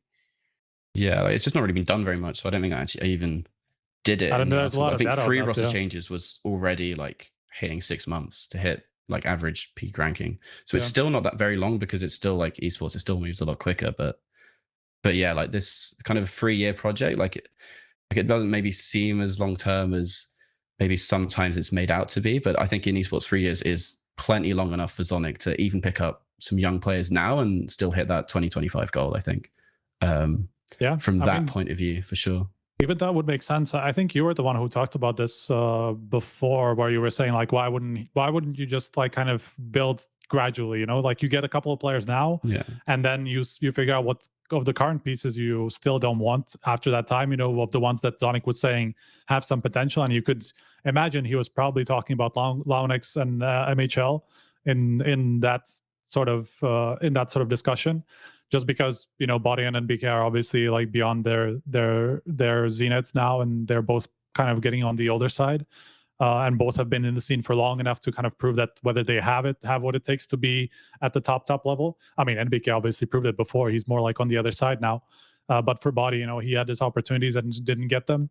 So you could imagine that he was talking about, like, let's say MHL. You know, if they don't get an Alper until the end of the year that they want, he possibly comes back where they get somebody like along those similar lines. You know, that's okay. They give a half a year. If he doesn't match up to their expectations, or like he doesn't improve, then we're gonna look again, or, you know, we're gonna keep an eye on these opportunities on like a Shiro. Maybe his buyout goes lower in a few months' time, you know, after the major or whatever, you know. So like, I don't know. That's why I kind of asked Zonic this question, because it must be super fucking hard to get players on board at the moment. It's like, with the flack that you're going to get from the community for joining Falcons, whether that's warranted or not, you are going to get it. Like that's very obvious from the way that this episode was perceived, you know, as we were like announcing those 2 guys coming on. Like, it was very overwhelmingly negative in terms of comments, you know, like the people that care about it a lot. So you're gonna get more flack for joining this team. So that's one piece of risk that you're taking on. You know, the second one is just you're joining a completely new team at a time that is super hard to predict, because you don't know which teams are going to be good in CS2, which players are going to be good in CS2, and we're 2 months away from qualifications for the major. Like, all this together, like, of course you have to overpay. You of course you have to spend big bucks on buyouts, because teams don't want to just let go of their players as easily, especially if there's somebody who they really want to keep. Yeah, I mean, people see a comment chat. Snappi has like 1 to 2 years left in him. Why are people still wanting him? It's actually funny that Falcons want him on the team. I think this is actually an interesting comment. I think it would be warranted if we were talking about like Kerrigan, because I think the difference between Snappi and Kerrigan from a fragging perspective, for example, like you can see that there's a drop off, you know, there. Like, in terms of Kerrigan, you could probably tell, okay, like maybe in a year he's just going to move to coaching because he's not going to match up in terms of fragging anymore, you know. Like, there's an argument to be made that maybe that would be the better move for him now, you know. Like, let's say get a different in-game leader into FaZe, getting to coach, and that team just becomes better just through like better fragging power, you know. But like, obviously, I think Snappi has been among the better ones, especially for his age, you know, because he was averaging like 0.95 compared to some of these like IGLs that have more like 0.80 ratings, you know. And that's like, you have to make up for that if you're a team. So like, from that perspective, of course, like 2 years is still a long time, especially for a player like that who has a lot of responsibilities at home. You know, he has a couple of kids, I think, and stuff like that. And so you could probably think about that in a couple of years' time, he would be moving to coaching as well, you know. But that's maybe 2 years, you know, like that we haven't seen that sign from Snappi so far. And he's been in this situation, you know, where, okay, he has a family and he's still being able to put these rosters together and still be competitive and be a decent fragger at the same time. So I don't think there's a reason to be worried about it like this year, you know. Maybe like in 2 years' time, sure, maybe you can. Yeah, I think that's also the thing. Like, you can also have a player that fits the team now. It doesn't have to fit the team in 3 years. Like, not every player is a long-term signing. You know, if you get a fucking Boros, you're not really having him for today to be the best player in the world, but you're thinking like maybe in 2-3 years he can reach that level, and then some other players you have because they're really good now. So it's a trade-off essentially.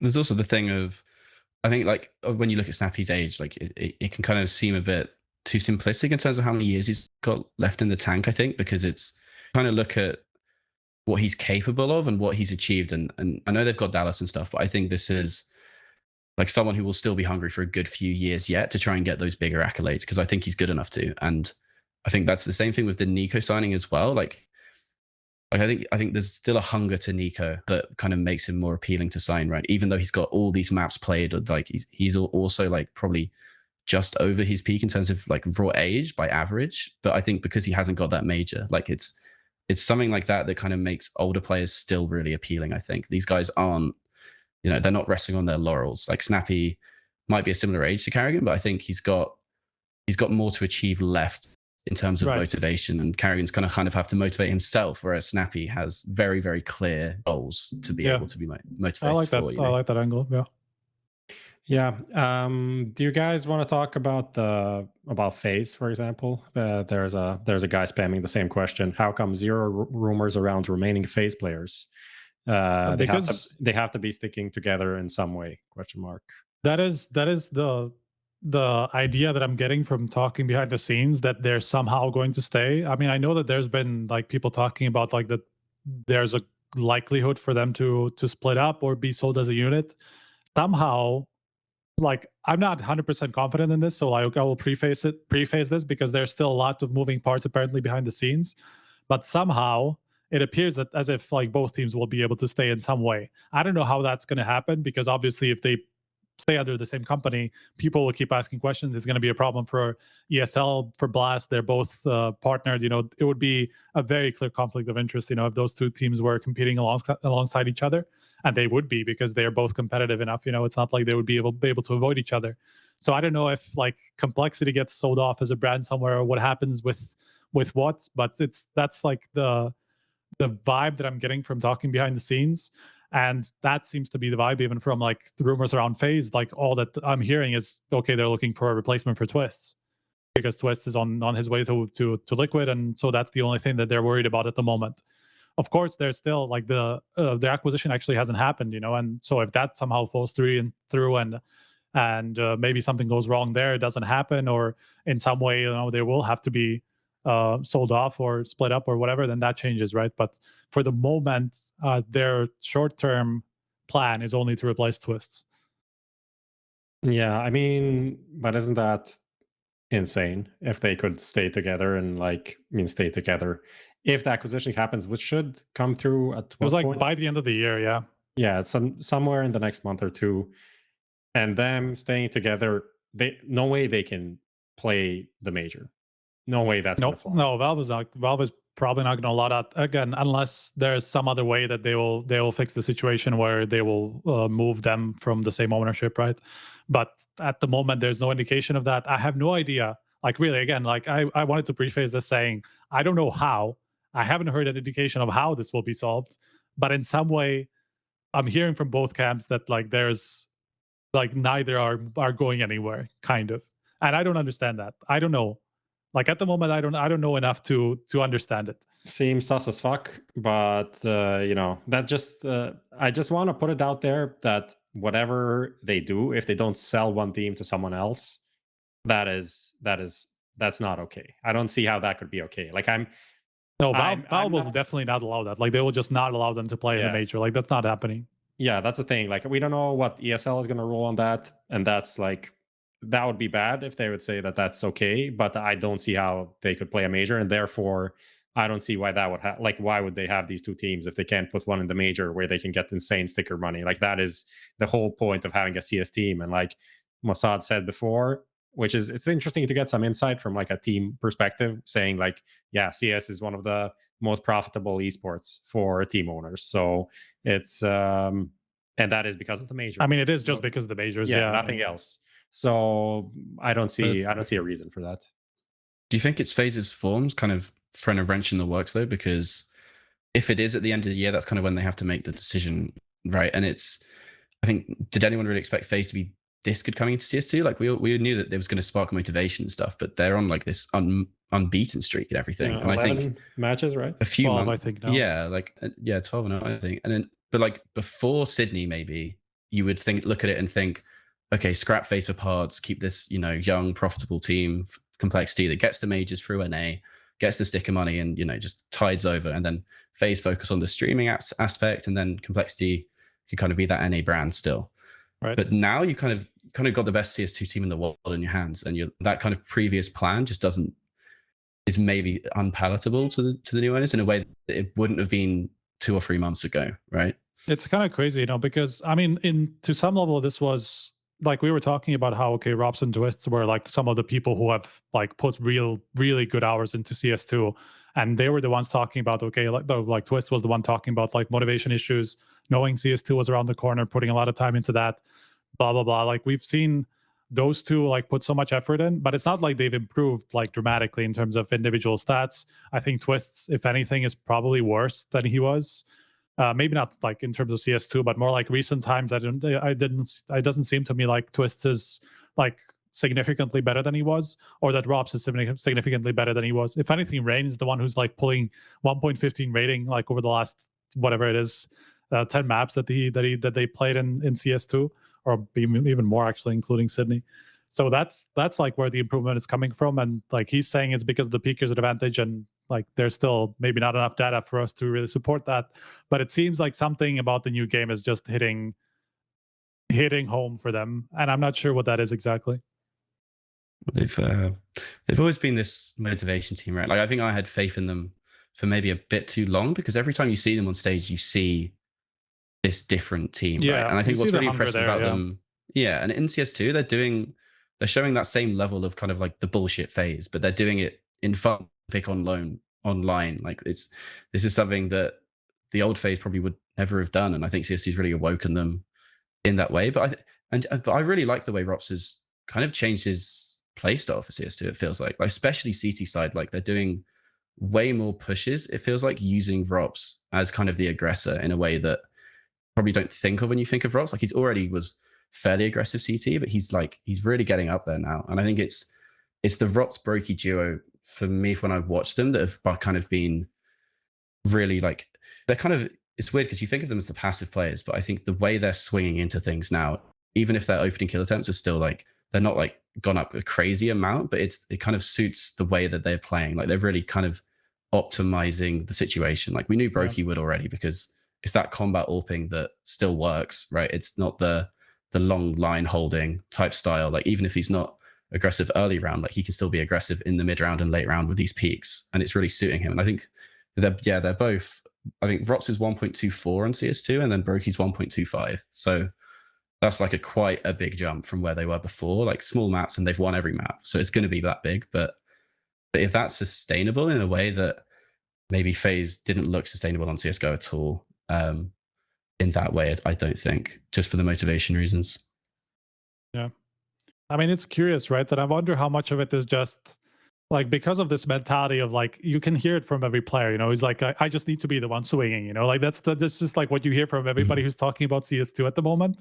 And if you think about it, that is actually kind of the mentality that FaZe have had for a long time, where like Kerrigan has this philosophy of, and he's spoken about this publicly, of like telling his players, like, if you feel something, just go for it, you know? And that's been to their detriment a lot, I think, in the past year when they were struggling, because at some points you could tell that if they just held their horses a bit, they would probably be more successful in certain occasions. You know, Brokey probably being the biggest example of that, whereas like he can be kind of like a pretty serious overpeaker at times, and that just costs them stupid rounds. And kind of the whole mentality around the team, you can tell that that's like a result of that. And as much as it worked for them before when they were all in form and like everybody was hitting their shots, so when that goes away, you know, we saw this with G2, you know, when your form goes away and you play this sort of a style, they literally play the same way, you start dropping off. Your results were just not going to be as good. You're not going to be able to put up the same things because it just doesn't click together as much. If, you know, that guy doesn't get the kill, that just like cascades, you know, and he gets picked off with no trade, you know, and that happened a lot, I think, in FaZe. So I think that's just, I don't know, like I still don't understand CS2 like mechanics enough to be able to tell if this is just like people's people have like fooled themselves into thinking, okay, this is how the game works, so it's how the game works, and we're just like going to see like a delayed response to that, where in a couple of months' time, people realize that it's actually not how the game works. It's just how the meta changed for now. But we can actually find a way to combat this, and we can find a way to fight this so that like we can punish these overpeakers. We can punish these swings now in some way. Whatever it is, like people will figure it out in a couple months' time. And you kind of also want to credit them, because it's easy to look at it as the overpeak of the motivation angle, but they're also like being really innovative in the kind of way they're literally playing with grenades as well. Like all those Sydney articles we did, it was FaZe coming up time and time again. Like that Thunder Pick game, I think. Like you could see that they've really put thought into the theory. Like there was this ancient round, like Rain is the one throwing the CT smoke on A, but from B, and they were using that to condition VP all half. It's like little things like that where like there's one thing finding a new grenade, and then there's another one being able to use it and build halves around it. And I think that's what Carrigan is still very, very good at, is being able to condition opponents. And the way CS2 skyboxes work, I think that's going to be even easier for him. And I think that should be a fairly long-term advantage if they do manage to stick together, because there's not many IGLs who can structure a half like Carrigan can, at least in my book. I think let's be hypothetical a bit. What player would be a good replacement for Twistzz? Because from what I know, there's no rumor, nothing really flying around specifically about a player. But what kind of player are we looking for? I think it's the kind of quite tough role that Twistzz has. Frozen. Everyone's going to say Frozen. But I actually think that didn't work out so well in FaZe because of the Robs clash, and they both like to do a lot of the same stuff in Mouse. Yeah, exactly. I mean, Frozen was good at Mouse, but he wasn't the Frozen that we know now, who's carrying, all the time, and who's mega consistent. Like he was just not in his proper role when Robs was in the team, because Robs was getting all the space. Now where Frozen is getting all the space, and you can see the fruits of that, but if he makes the move, is he going to be able to do that, I think it's this kind of fourth player that's really hard to find, but I actually just think, like, even before all the Falcon stuff happened, I think Magisk would be one of those names, right? I think it's Magisk, and then after that, like these kind of fourth players, like I'm trying to think now, but there's not very many of them basically that are specialists in kind of Twistzz roles, which is kind of the fourth guy on T side that has to be a pack rifler when the pack are dead, and then still lurking sometimes. Like these really versatile riflers, like it's kind of the Twistzz Hunter type players. Like they're really, really hard to replace. And I think Frozen, even if he's at 90% of his mouse form, is probably still one of the best options they can get. And they just kind of have to accept that Frozen won't be able to be the lurker like he is now. But I think it's still, because of the synergy with Carrigan, and he's done it before, even if it's not at this peak, I think he'd still be a very, very good option for them. It's just kind of working out who's anchoring more on CT side, because do you really want Rops to be like your main anchor? Like Twistzz does rotate quite a lot, but having Rops on every map as an anchor, especially with how aggressive he is being on CS2, might be quite difficult, because obviously Carrigan's going to anchor on every map, but then one of Frozen, Rops, Rain doing it is, like Frozen does it on some maps, but I don't think it's easy to fit Frozen in. I just think the firepower upgrade might be worth it to try and just do it anyway. Let me see. Frozen renews contract with Mouse. It's quite a lot. It's a while ago. Yeah. Start of 2022. Blah blah blah. Does it say? No, start of 2022. That was no. Never mind. Okay. Doesn't say for how long. I mean, he signed in 2019, in March 2019. So let's say like in March next year, maybe it could be coming to an end, like theoretically. Yeah. That depends on how long like who knows how long he signed for, but this is the latest one, 2022. But I think his contract is running out somewhere in the next half year. Okay, that would be, that's early. Yeah, so that would be for 2 years. If he renewed, that would fit, because that's February 4th, right? Yeah, would be good. That would be. I think that would be a pretty solid replacement, and I kind of agree with Harry. It's not ideal, but it could be good enough. And like realistically, it's not like every player has to play like their ideal role, an ideal role everywhere, especially if you have a player like Robs next to you. So it's like, yeah, maybe I don't get a 1.30 rating, but 1.15 is enough for us to win. And then just move with that. I think that's pretty okay. It's funny because like people before were saying like there was this when there was that whole like, oh, Rain's gonna retire thing going on. People are saying like frozen for Rain, and I felt that was really not the move because he's not that aggressive. But I feel like this kind of a role is like it's within his comfort zone enough to get like a really good frozen and not like waste someone's potential by putting him in something that's definitely not his style. So I think that would be a pretty good one, especially if because my thinking is like, can they actually get him? Because not like Mouse are some team that's going to sell anyone at any time.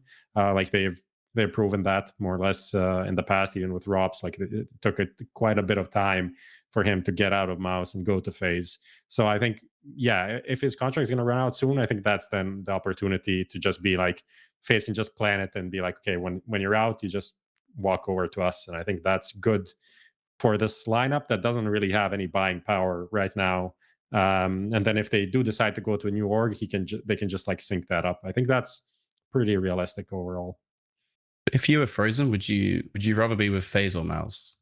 Like long term, really. I think there's an argument to be made that maybe FaZe will be looking at people like Shuey, Zershin, like these kinds of players, like should probably be on FaZe's bucket list, because Karrigan and Rain, as much as they've started CS2 so well, like how many years will they have left where they're better than Shuey and Zershin? Like I think for me, I don't know.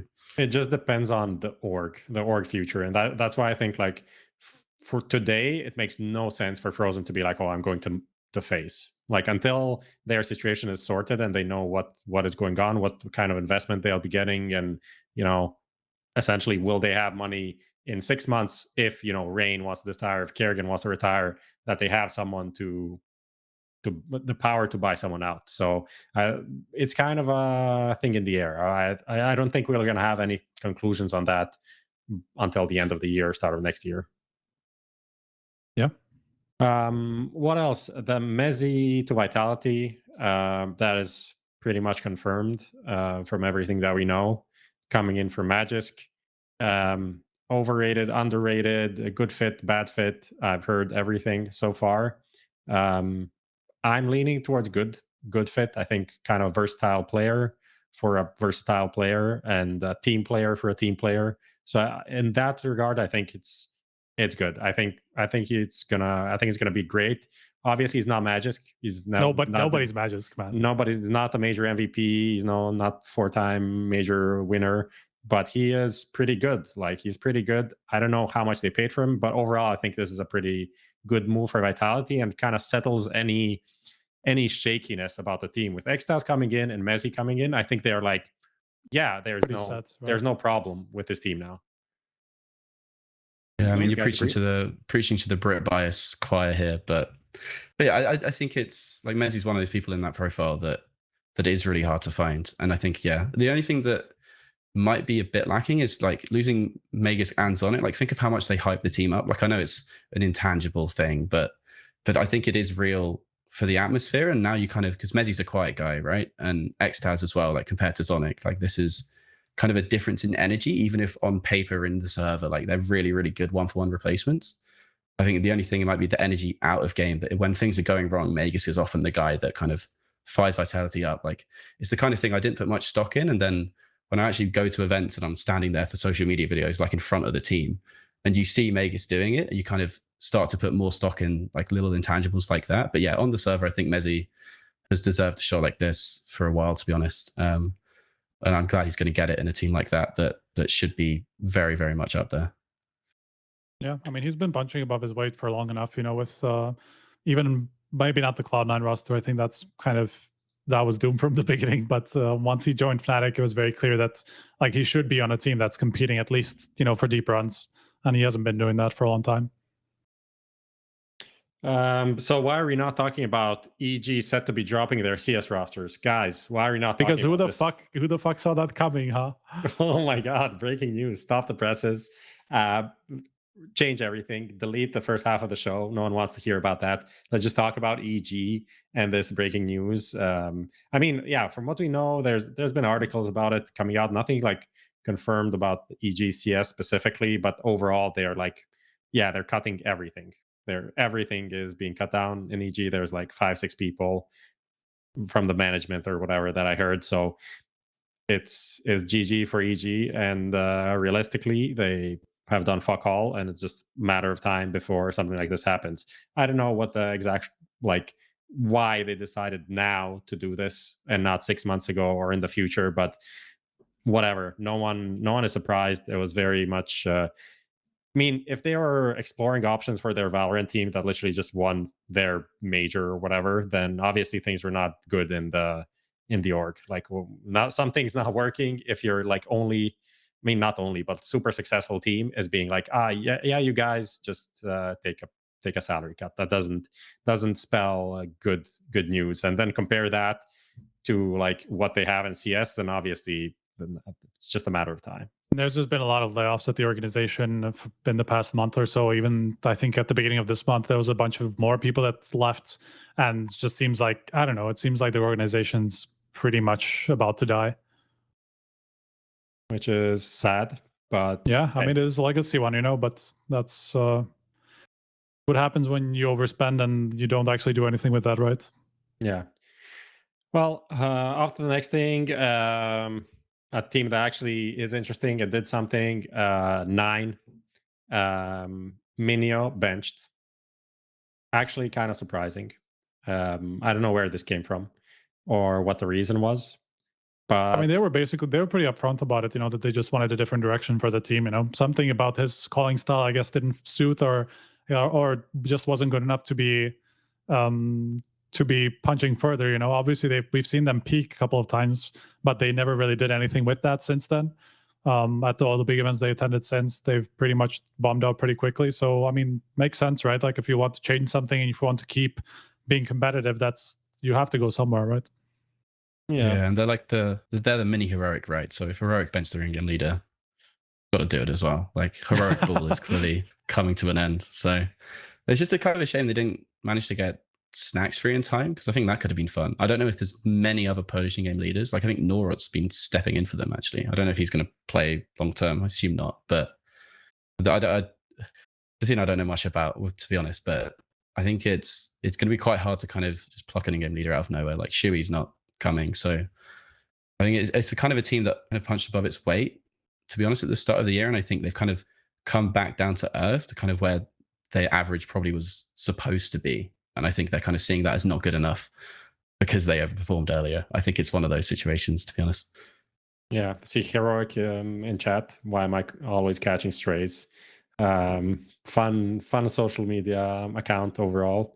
I saw when we announced like the Lewis and Stitch, Lewis Mira, not Richard Lewis, joining HLTV, and we had kind of the lineup at the bottom. And Heroic on Twitter just replied, "Cool lineup. I'm still 2 out of 5." I thought that was pretty funny.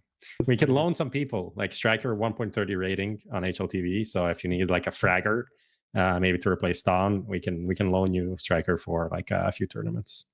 I don't know. Depends on the salary, man.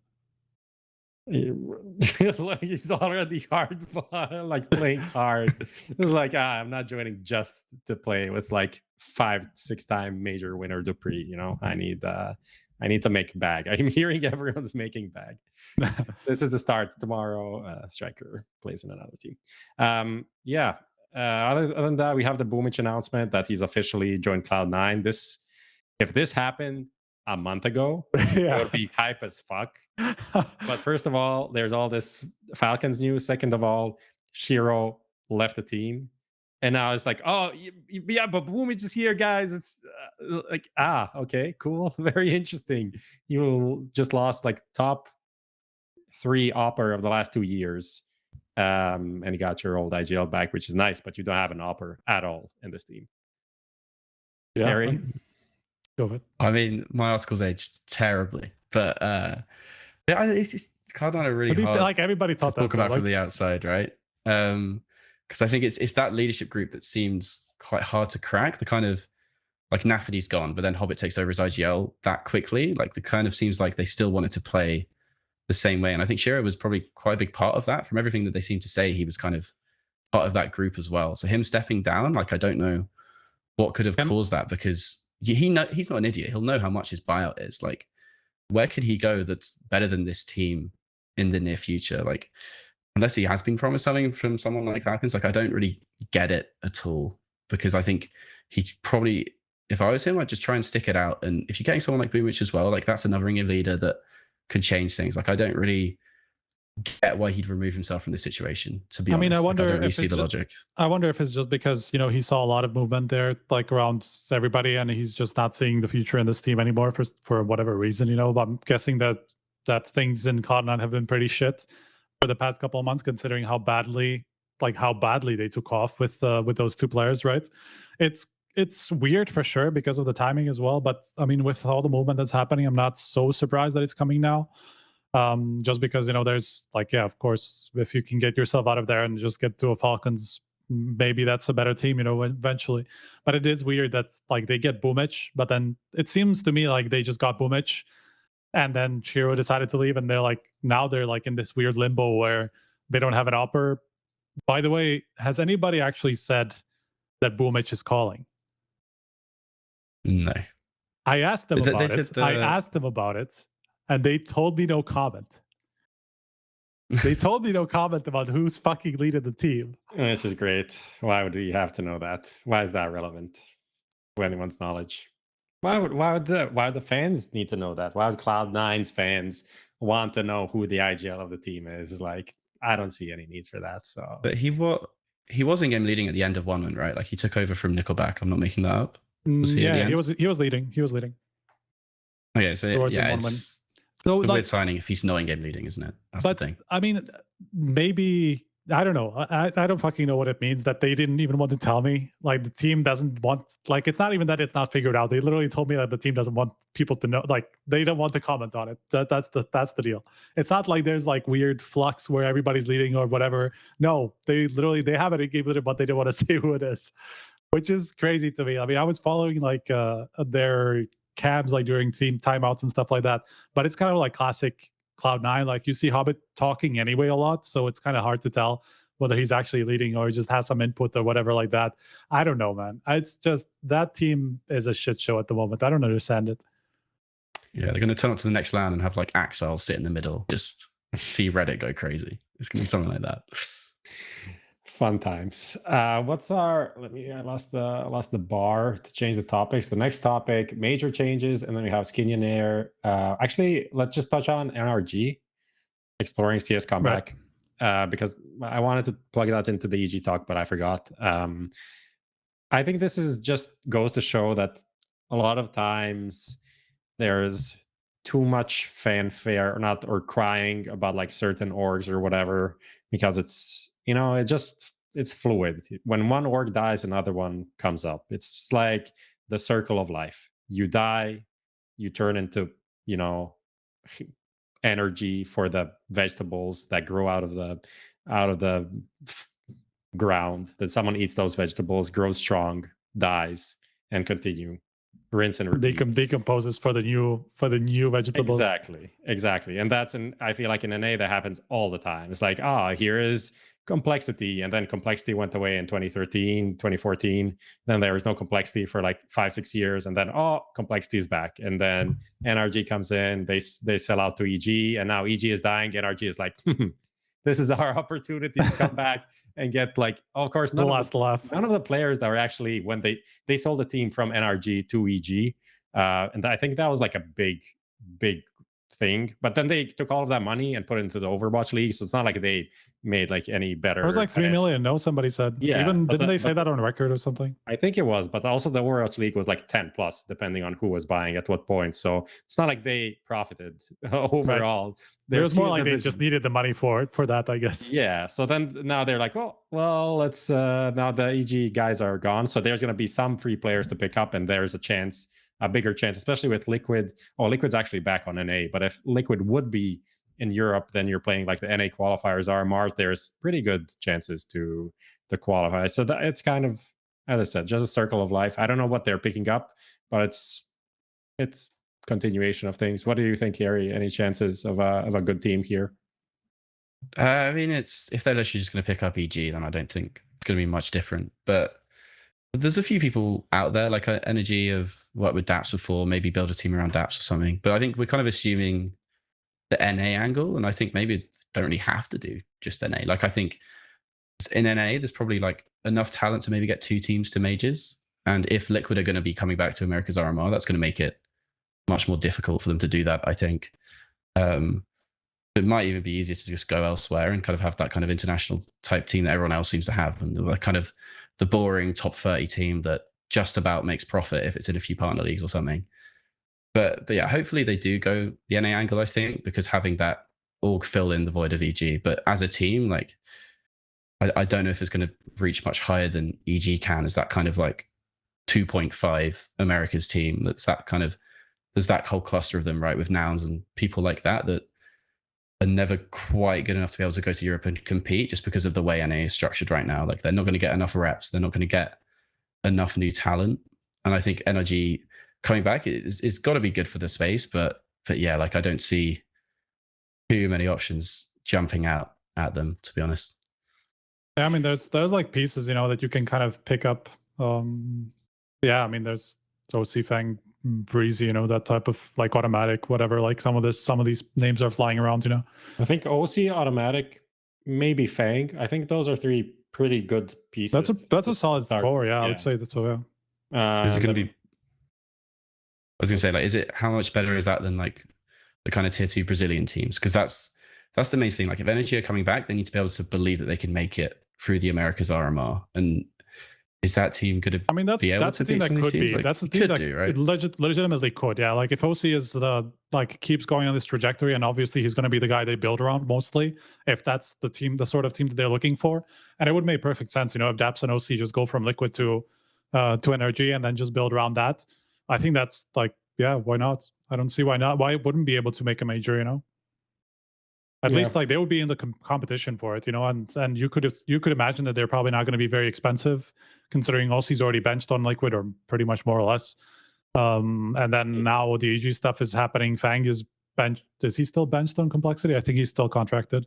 Yeah. So like the buyouts are basically non-existent. They want to get rid of him, right? Yeah. There's not going to be a big buyout. Yeah, I'm pretty sure Complexity would be happy to sell him off for like a pretty low amount. But like it's not an expensive team to run. They're not going to have the salary expectations that they had in 2019. So like Breezy's not going to be paid 40K, or Automatic's not going to be paid 40K probably. So that's the sort of expectation, I guess. Yeah. Major changes. Let's wrap this up and then do the Skinionaire, and then we can kind of finish the show. The major changes, interesting, not huge. One part was changing. I would argue that it's pretty huge, but maybe if only for the right audience, it's huge. Okay, so yeah, I mean, there's 3 things. First is the naming change, which I think is horrendously awful, disgusting. One of the worst things ever, like worse than the blocking in spawn in CS2, where you just get stuck on your teammates. I think it's legitimately worse than it was. It's literally more confusing than it was before. Yes, it is. Like, who cares that people call themselves legends when they made it to the new legend stage? But now they're like, you have an elimination stage that's in between 2 different elimination stages. Like, what is that? What is that? Call me J elimination or something. It's not quite the same. No, so it was like challengers. Opening. Yeah, challengers, legends, champions. Now it's opening, elimination, playoffs. Playoffs, I'm opening and playoffs. I'm absolutely okay with that. Is like, that could legitimately stay. The second one is the one that confuses me. That is just pretty bad. It's bad. It's bad. It's no one's gonna. I don't know what to use. I don't want to use this because it's confusing. So it's gonna be like, oh, they're playing their first elimination match, but they can lose it and not be eliminated because it's not the elimination match. It's just like the first match of the elimination stage. But doesn't that mean you're going to be? No, it doesn't mean that you're eliminated. How can I talk about this? How can I talk about this? And also, it's like, are you going into the second stage? It's like some teams have already been eliminated before they even played this. So they're eliminated. No elimination stage for them. What? How does this make sense? It's so. I don't know who came up with that. Really, especially awful for broadcast talent. Insane. Yeah, what I'm hoping is that, because this wasn't like some big announcement, right? This is kind of like snuck away in a GitHub somewhere. Like, I'm hoping this is literally just a dev placeholder. Okay, we'll get rid of the old ones. We'll just placeholder and just put it in the notes and see if anyone notices. Because if the announcement comes out and it's still this, then you're really worrying, because Yeah, they're all elimination stages. Why is there just one of them called the elimination stage? Like it baffles doesn't me. make sense. I mean, the bigger part of this, and that's the one that I was saying was huge, was that the ranking was going to decide which 8 teams of the 24 go to the second stage, elimination stage. Fucking hell, that's going to take some time getting used to and even coming to terms with, to be honest. And the way that should work is, by the way, like the regions still retain like their slots that they earned from the previous major, but like so the top American team will be going through, and then what is it, 7? That must be 7 from Europe, right? So there's nothing happened over in the Asian one that somebody went through to the legend stage or something, or to the playoffs rather. So it should be 1 to America, 7 to Europe. So the top 7 teams that are going to be ranked after the RMRs from Europe will go to the second stage, and the first ranked team from Americas after the RMRs. So not based on the Americas RMR results, they will play into the ranking, of course, but it's not going to be solely based on the qualifier that you will decide whether you skip the tournament or not, which I love for many reasons. First of them being that the fact that some of the spots were even decided in a really awkward way, where literally like Buchholz, like seeding, basically decided whether you got a free legend stage or not get a free legend stage, and then you have to play for it, or you even used it incorrectly because they used it like around the head, right? Like from the results from the previous round. So like from that perspective, I think just the qualification for separate stages just didn't make sense. I would have loved if that sort of format just changed entirely and we didn't have like teams starting ahead, but at least this makes more sense that teams who have results other than just the qualifier will play into the whether they will make it further into the stage, because it's not just gonna be like one weird matchup happening in round 2 that will allow you to just get a free 3-0, because you get a best of 1 upset in the first couple of rounds, like it's not going to be decided just based on something so simple like that, or even just like one matchup. So I like that. The Valve ranking is obviously very power ranking heavy. It's very recent, so the RMR is still probably going to make a big difference, but at least it's not going to be the only thing that it's going to be based on. Yeah. I mean, for me, I think it's something that we talked about on this podcast and said like this just makes sense. This is just the way it should be. Like seeding should be based on the ranking and not on the results of one tournament, which is not even a tournament. It's a group stage. Like the RMR is a group stage. There's no defining. It's not used to find the best team. It's used to find the half best teams, the half best teams, right? Yeah. Half that are better than the other half. And we don't know who the number 1 team is. We just found out, okay, these guys went 3-0, these guys went 3-2, and that's why we have playoffs after the Swiss stage to find the best team. And just because someone went 3-0 and maybe had an easier run doesn't mean they're the Legends team, or it just was never used properly. So this is a much better way of doing it. I do feel still that the Valve ranking has flaws mainly based on like this whole taking into account prize money from tournaments, which I feel like is I feel like it's dangerous. And my problem with it is like, especially with a lot of tournaments coming in and being like, oh, we are betting site that has a team and we're running a tournament and putting our team into this tournament and putting like $300,000 prize pool. I feel like there's a lot of room there for fuckery of all sorts. And I said this when the rules were announced. And of course, we got the BetBoom Dacha, whatever tournament announced, which is exactly that. It's a tournament at the end of the year where they invited, obviously, BetBoom CSGO team, and they invited some other teams that are not that good. Like, they're pretty good, and obviously, the best teams are playing Blast next week, so they probably weren't available. I'm not saying they purposely invited weak teams, but this is a pretty good opportunity for a team like BetBoom to just like inflate their Valve ranking by setting up a tournament for themselves with a huge prize pool. And I think that tournament and tournaments like that should be under a lot of scrutiny, just to make sure that, and I'm not sure even if that's possible to make sure that there's no weird shit going on.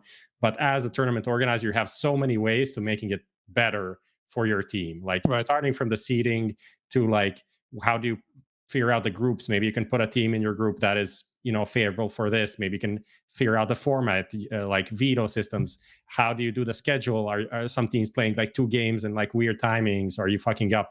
Someone played the late game, then they played the early game. And all of these things happen sometimes in like ESL tournaments and things seem to be unfair. But the problem is here, obviously, there is a fucking team that is owned by the tournament organizer, that there's just maybe not tournament organizer, but whoever is the paying. brand. Yeah, whatever. Yeah.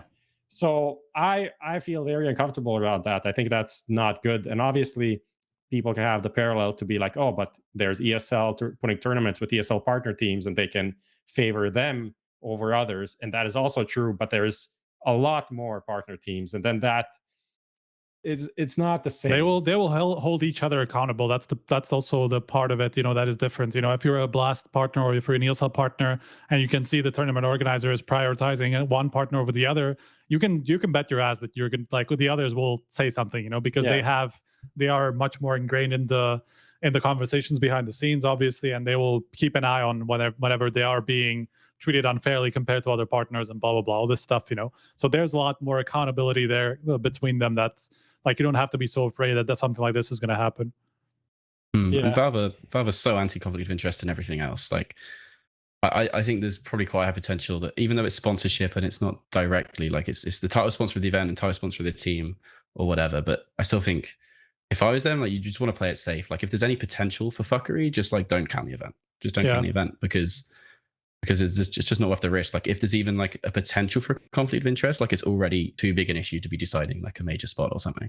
Yeah, I mean, here's what Valve told me. That's like a little tidbit that I didn't necessarily know what to do with because it's like so vague that it's hard to make anything out of it. But what they said, about when I asked them about the conflict of interest that had to do with GameSquare acquiring Complexity and FaZe, they added this little thing that said the rule that is currently in majors that has to do with the conflict of interest. They know that they have to make sure that there are none, before they compete at a major. Otherwise, they're not going to be able to.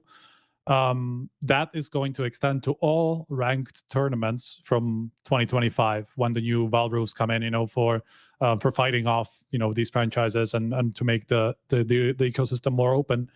And so I'm curious if that means that there's no way they will be able to police, let's say, to some level, or govern the lower tier. So does it just mean that ranked events will only include the top stuff? And so only the top stuff will be ranked? That's very interesting. Because this is there's no way, like, just imagine, there's no way that they will be able to govern CCT Online West exactly like 100 CCTs in a year. Yeah. So I think this it's not really... that they just mean large scale stuff. But then that's kind of, I see why they're kind of getting rid of the partner league system then, because at the moment the whole reason they can't do that is because like all the biggest events are just the partner events. So that's kind of why that kind of approach is only possible once you take down the partner system, I think. So I think if they do that too soon and kind of remove all the smaller events, then how are the small teams going to be able to get the points? Like it's not a level playing ground right now, right? That's again, that's from 2025. So it will only happen once all the partner stuff is out. So I don't know, like how much maybe the partner stuff will still affect like maybe the first major of the year, because there's probably still going to be some results like over. But who knows? Maybe they'll just scrap the ranking altogether and they're just going to start from scratch. It's hard to say at the moment how that's going to work, but just wanted to throw this out there because I got this on record, from Valve saying this, and it's curious what that means. It gives a little bit of an insight of what's coming in 2025, but it's like too vague for me to really understand it properly at the moment. This is like essentially why I wasn't really too happy about the whole Valve announcement about like, yeah, I'm okay to some degree, the idea of like, okay, we move away from the partner system. But the problem that I see is like, that means Valve needs to be more hands-on than they've ever been. And they don't really have a great track record of being hands-on. Everything that is great about Counter-Strike is mostly coming from the openness and then Valve stepping in when things go overboard. And with this kind of approach, first of all, they need like a very detailed set of rules. And like that, this is something that we had when you had RMR, the old RMR system with all of these like intricate ways of qualifying. Then it just complicates a lot of things because they add rule for transfers, and then these transfers are really the deadlines don't really make sense because they limit some teams in ways that aren't really. They just don't make sense for CS. Not to go into details, it's like there are different issues, and then it takes a year to fix that, you know? And I'm skeptical. I'm just skeptical. I think there's going to be a lot of problems when this comes to be the reality of CS. And the thing that you said about like, how do they do this outside of the big 2025 events in the year, right? Because there is so much more CS than that. And these tournaments also do matter, especially because if they are going to feed into different invites, then it does matter if you win like a Thunder pick or if you win 4 CCTs. That does mean something, right? So I don't know. Would be interesting. Maybe at some point Valve wants to talk to us and they do an interview, and then it's not just PC Maybe Gamer. not PC Gamer who didn't ask anything that we wanted. Ask the worst questions in the world. It's literally like, 5-minute Google of what is Valve in Counter-Strike, and then did an interview, for fuck's sake. Bangers everywhere. Thoughts? No, I've said everything I wanted. Let's go to Skinionaire. Let's give away some skins. We have a very interesting set of questions for you, Harry. Good. How prepared do you feel?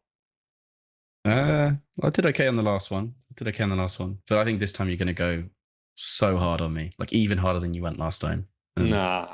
Yeah, right. We'll see. Trade it in chat for a chance to win skins. This is Skinionaire, who wants to be a Skinionaire by traded.gg, one of our sponsors, lovely sponsors. Let's start with question number 1. Do you have the link? No one sent it. Lucas sleeping. Maybe. I can kind of see it on the. There you go. stream. You need to put it on because you get the music. It's like hype and all of that, you know. Okay. It's like countdown in mass class or something. I love British TV, man. Weird us. Who wants to be a Skinionaire? Question number 1. Before shortening his nickname to NiKo, the Bosnian played as Nikoli, Nicolino, or Nikoko. It's gotta be Nicolino, right? I remember that. You can press the thing. You can lock in the answer. You locked in Nicolino. But you've upgraded the tech on this, Jesus. And the answer is... Yeah, let's go. I remember actually watching Nicolino play for the first time. It was this Serbian LAN in Serbia. I don't know what name they played under at the time, but it was a classic like team of Janko, Kingar, Letni, Emi, some of these combinations, and they were playing against the Bulgarians, and it was Nuke, and he had a Mag 7 on lower, and he just wrecked everyone. And I was like, this guy's pretty good. That was my first memory. And I miss that nickname. I think it's so much cooler. But let's go to question number 2. Who of the following is the highest rated player in CS 1.6 according to the HLTV stats? Is it NiKo, NiKo, or NiKo? This is... I think I know this. I could probably help you out. 12-year-old NiKo at a local LAN, right? Maybe I'll need your help. But I'd guess Bosnian NiKo. I mean, the one with the C stories from YNK. The one with the C was a source player, as far as I know. So I don't think that he would have been in 1.6 stats. Right? Yeah. The Swedish one was not like, he was good, but he was not like top 1 stats, and he played too much to be like top 1 stats. Like he was very. He was playing a lot of tournaments at some point, from like 2010 or something. So I think it's obvious, yeah. Yeah. And you're lucky. It's like 5 maps at a local LAN. Let's go. And the correct answer is Bosnian NiKo. Let's go. I think he had quite a few maps though, because there's a lot of like lands that were covered, and just a lot of Serbian lands in general, on regional lands at the time. And like obviously for Peter, it was easy to just go and attend them, and then we covered them. There's also like that Adepto land that was in Bosnia that had like Fnatic and some of these like actually decent teams. And there's that's where NiKo basically made his name, right? Yeah, it was just like 13 or something. Pretty good vibes. Question number 3. Currently, who is the second highest rated player in CS2? You locked in NiKo those. There's also NiKo, the Danish NiKo, and there's the Bosnian NiKo. You locked in pretty NiKo sure those? on this one. I did open the page like an hour ago, so if this is wrong, I'm really not gonna be doing well. Correct answer is that is correct. There's actually like 4 oppers in the top 8, I think, right now. So like all of the in your face, everybody who said off was dead. all of the op haters. Yeah. Well, it's you know what it is. It's the best drivers get the best cars. It's not even about the gun. They're just the best players. There you go. There you go. Okay. And some of the best players just decide to take the best gun. So like simple. Number 4. Yeah. NiKo, the Danish one, is currently playing for 00 Nation, Pre-Z, or G2. It's G2, isn't it? Like great 00 0 Nation. It is. Yeah, these like multiple names are actually ridiculously annoying because I've got these spreadsheets and then it's like NiKo, and it just like sometimes the Bozzy NiKo will just have like 0.8 rating and I'm like, what's going on? I have to like individually change, like use like IDs and stuff. It's like, can everyone just have a different name? Like it's not that hard. Like just a Valve database, just have a different name, please. NiKo is taken. Let's try a new name. Okay, question number 5. In 2012, which player in a Fragbine interview this CSGO and vowed not to play it by saying it sucks more than Pamela Anderson? NiKo, the Swedish one, or NiKo, the Danish opera? I didn't actually. I'm pretty sure this question wasn't in originally, and it was edited in later. So I'm shocked to see this. It's a full process. Fragbite Swedish site, but it's question 5, so you're trying to trick me. So maybe Danish one? I don't know. The Swedish one's the obvious one. I mean, I think it is Swedish, but I don't know. Just go. I have no idea. It's the Danish one. If I've got I didn't make the question. I didn't make the question. Okay, if you. I don't know the Swedish answer. one. Okay. Swedish one. I would have gone Swedish. I think I remember this. Feels like And the the- high probability guess, but it also Yeah, feels it like is. I'm being It is, trolled, man. Yeah, I so- remember this. I remember it. Yeah. The correct answer is. There you go. Yeah, survived. Survived all the NiKo questions. Aced it. So obviously, congratulations for winning. You obviously got the gist of the theme of the questions today. How'd you rate it? NiKo out of NiKo, probably. I'd say. Okay. Which NiKo out of which NiKo? Dtunia has won the giveaway. So just check that your whispers are open and you're going to be reached out to by our people about getting the voucher for the skin. I think that's how it works on Traded GG. So yeah, thank you for that. That was amazing. Any closing thoughts, words that we want to put out before we end the show? Striker is already working on something else. No, I'm kind of, but yeah. I have that. I know that happens to me. It happens to me on a call. Sometimes I'm talking to my girlfriend and I'm like, what about this thing and then a message pops up and I'm like, well, my concentration is done. I can't. My brain is already working now. So there's no point on continuing here. The worst part is I have to go to sleep as soon as possible because I'm waking up for CAC, which is going to be rough. Oh, yeah. We I'm on that shift for you too now as well. Yeah, but you can get up a little bit later. It's okay. We didn't talk about that at all, but I think just to wrap it up very shortly, I think the media stuff that came out, hilarious, banger content, fucking device in a full-on, not a samurai, but whatever it is. It's called Dynasty Warrior. Different style. place, but close. Amazing. Love that. Biggest teams, ENCE, Astralis, Mao's FaZe. Then we have 3 Chinese/Asian teams, and we have NIP with Maxter still playing. So they're not really a contender here. Not too excited about them, but Mao's FaZe, ENCE with a stand-in as well, and Astralis. I think it's definitely a great opportunity for FaZe to continue the winning streak. Mao's to kind of show what they have in CS2 a bit more. Astralis as well. I think for Astralis, it's going to be a lot of fighting for the teams, kind of players fighting for their spot, which could end up great or awful. And overall, yeah, pretty excited about this. Anything you guys want to add? Yeah, I think the one thing you mentioned is the kind of local teams, because I think so many of the European teams are either dead teams, roster rumors hanging over them. Even the ones that are looking good right now still have something hanging over them. It might be a good chance for some local teams to bring some new CS2 tricks and kind of upset. I think that would be what I kind of want from this type of tournament, because all of the European teams have something. Even Mao's, if we are talking about Frozen, Oh god, what's this tweet? That's a good one. Yeah, so I think I'm excited for some of the local teams to try and show something new in the new game, basically. Yeah, I mean, I think it's time for an Asian team to go somewhere far, right? There has to be even like one of them will be in the playoffs at least, because three teams make it through to the playoffs. I mean, it's not that far just to go, from Asia to China. It's pretty close, actually. Question from the chat. Prof, do you listen to Korean music by Twistzz? The answer is yes. I've actually seen them live on their first European concert ever in London this year, and it was insane. It was so fucking good. It's one of the best things that ever happened in my life. No other questions. No, we will not be taking any other questions at this point.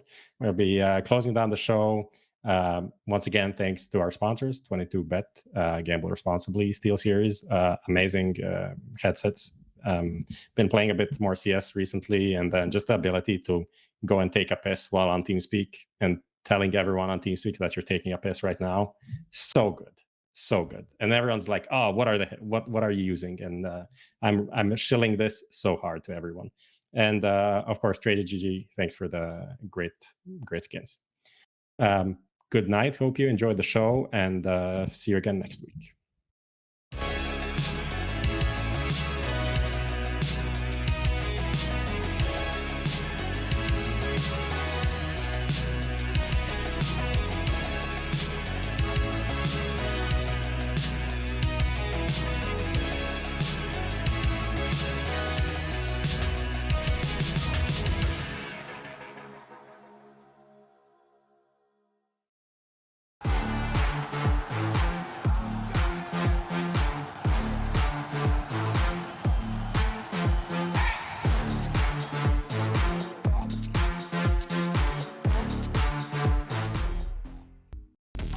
Best esports odds, VIP program and a variety of bonuses, fast and easy withdrawals. Bet on every possible CSGO matching tournament, as well as any other esports game. Only on 22Bet. Are you tired of your boring old skins and looking for beautiful new ones?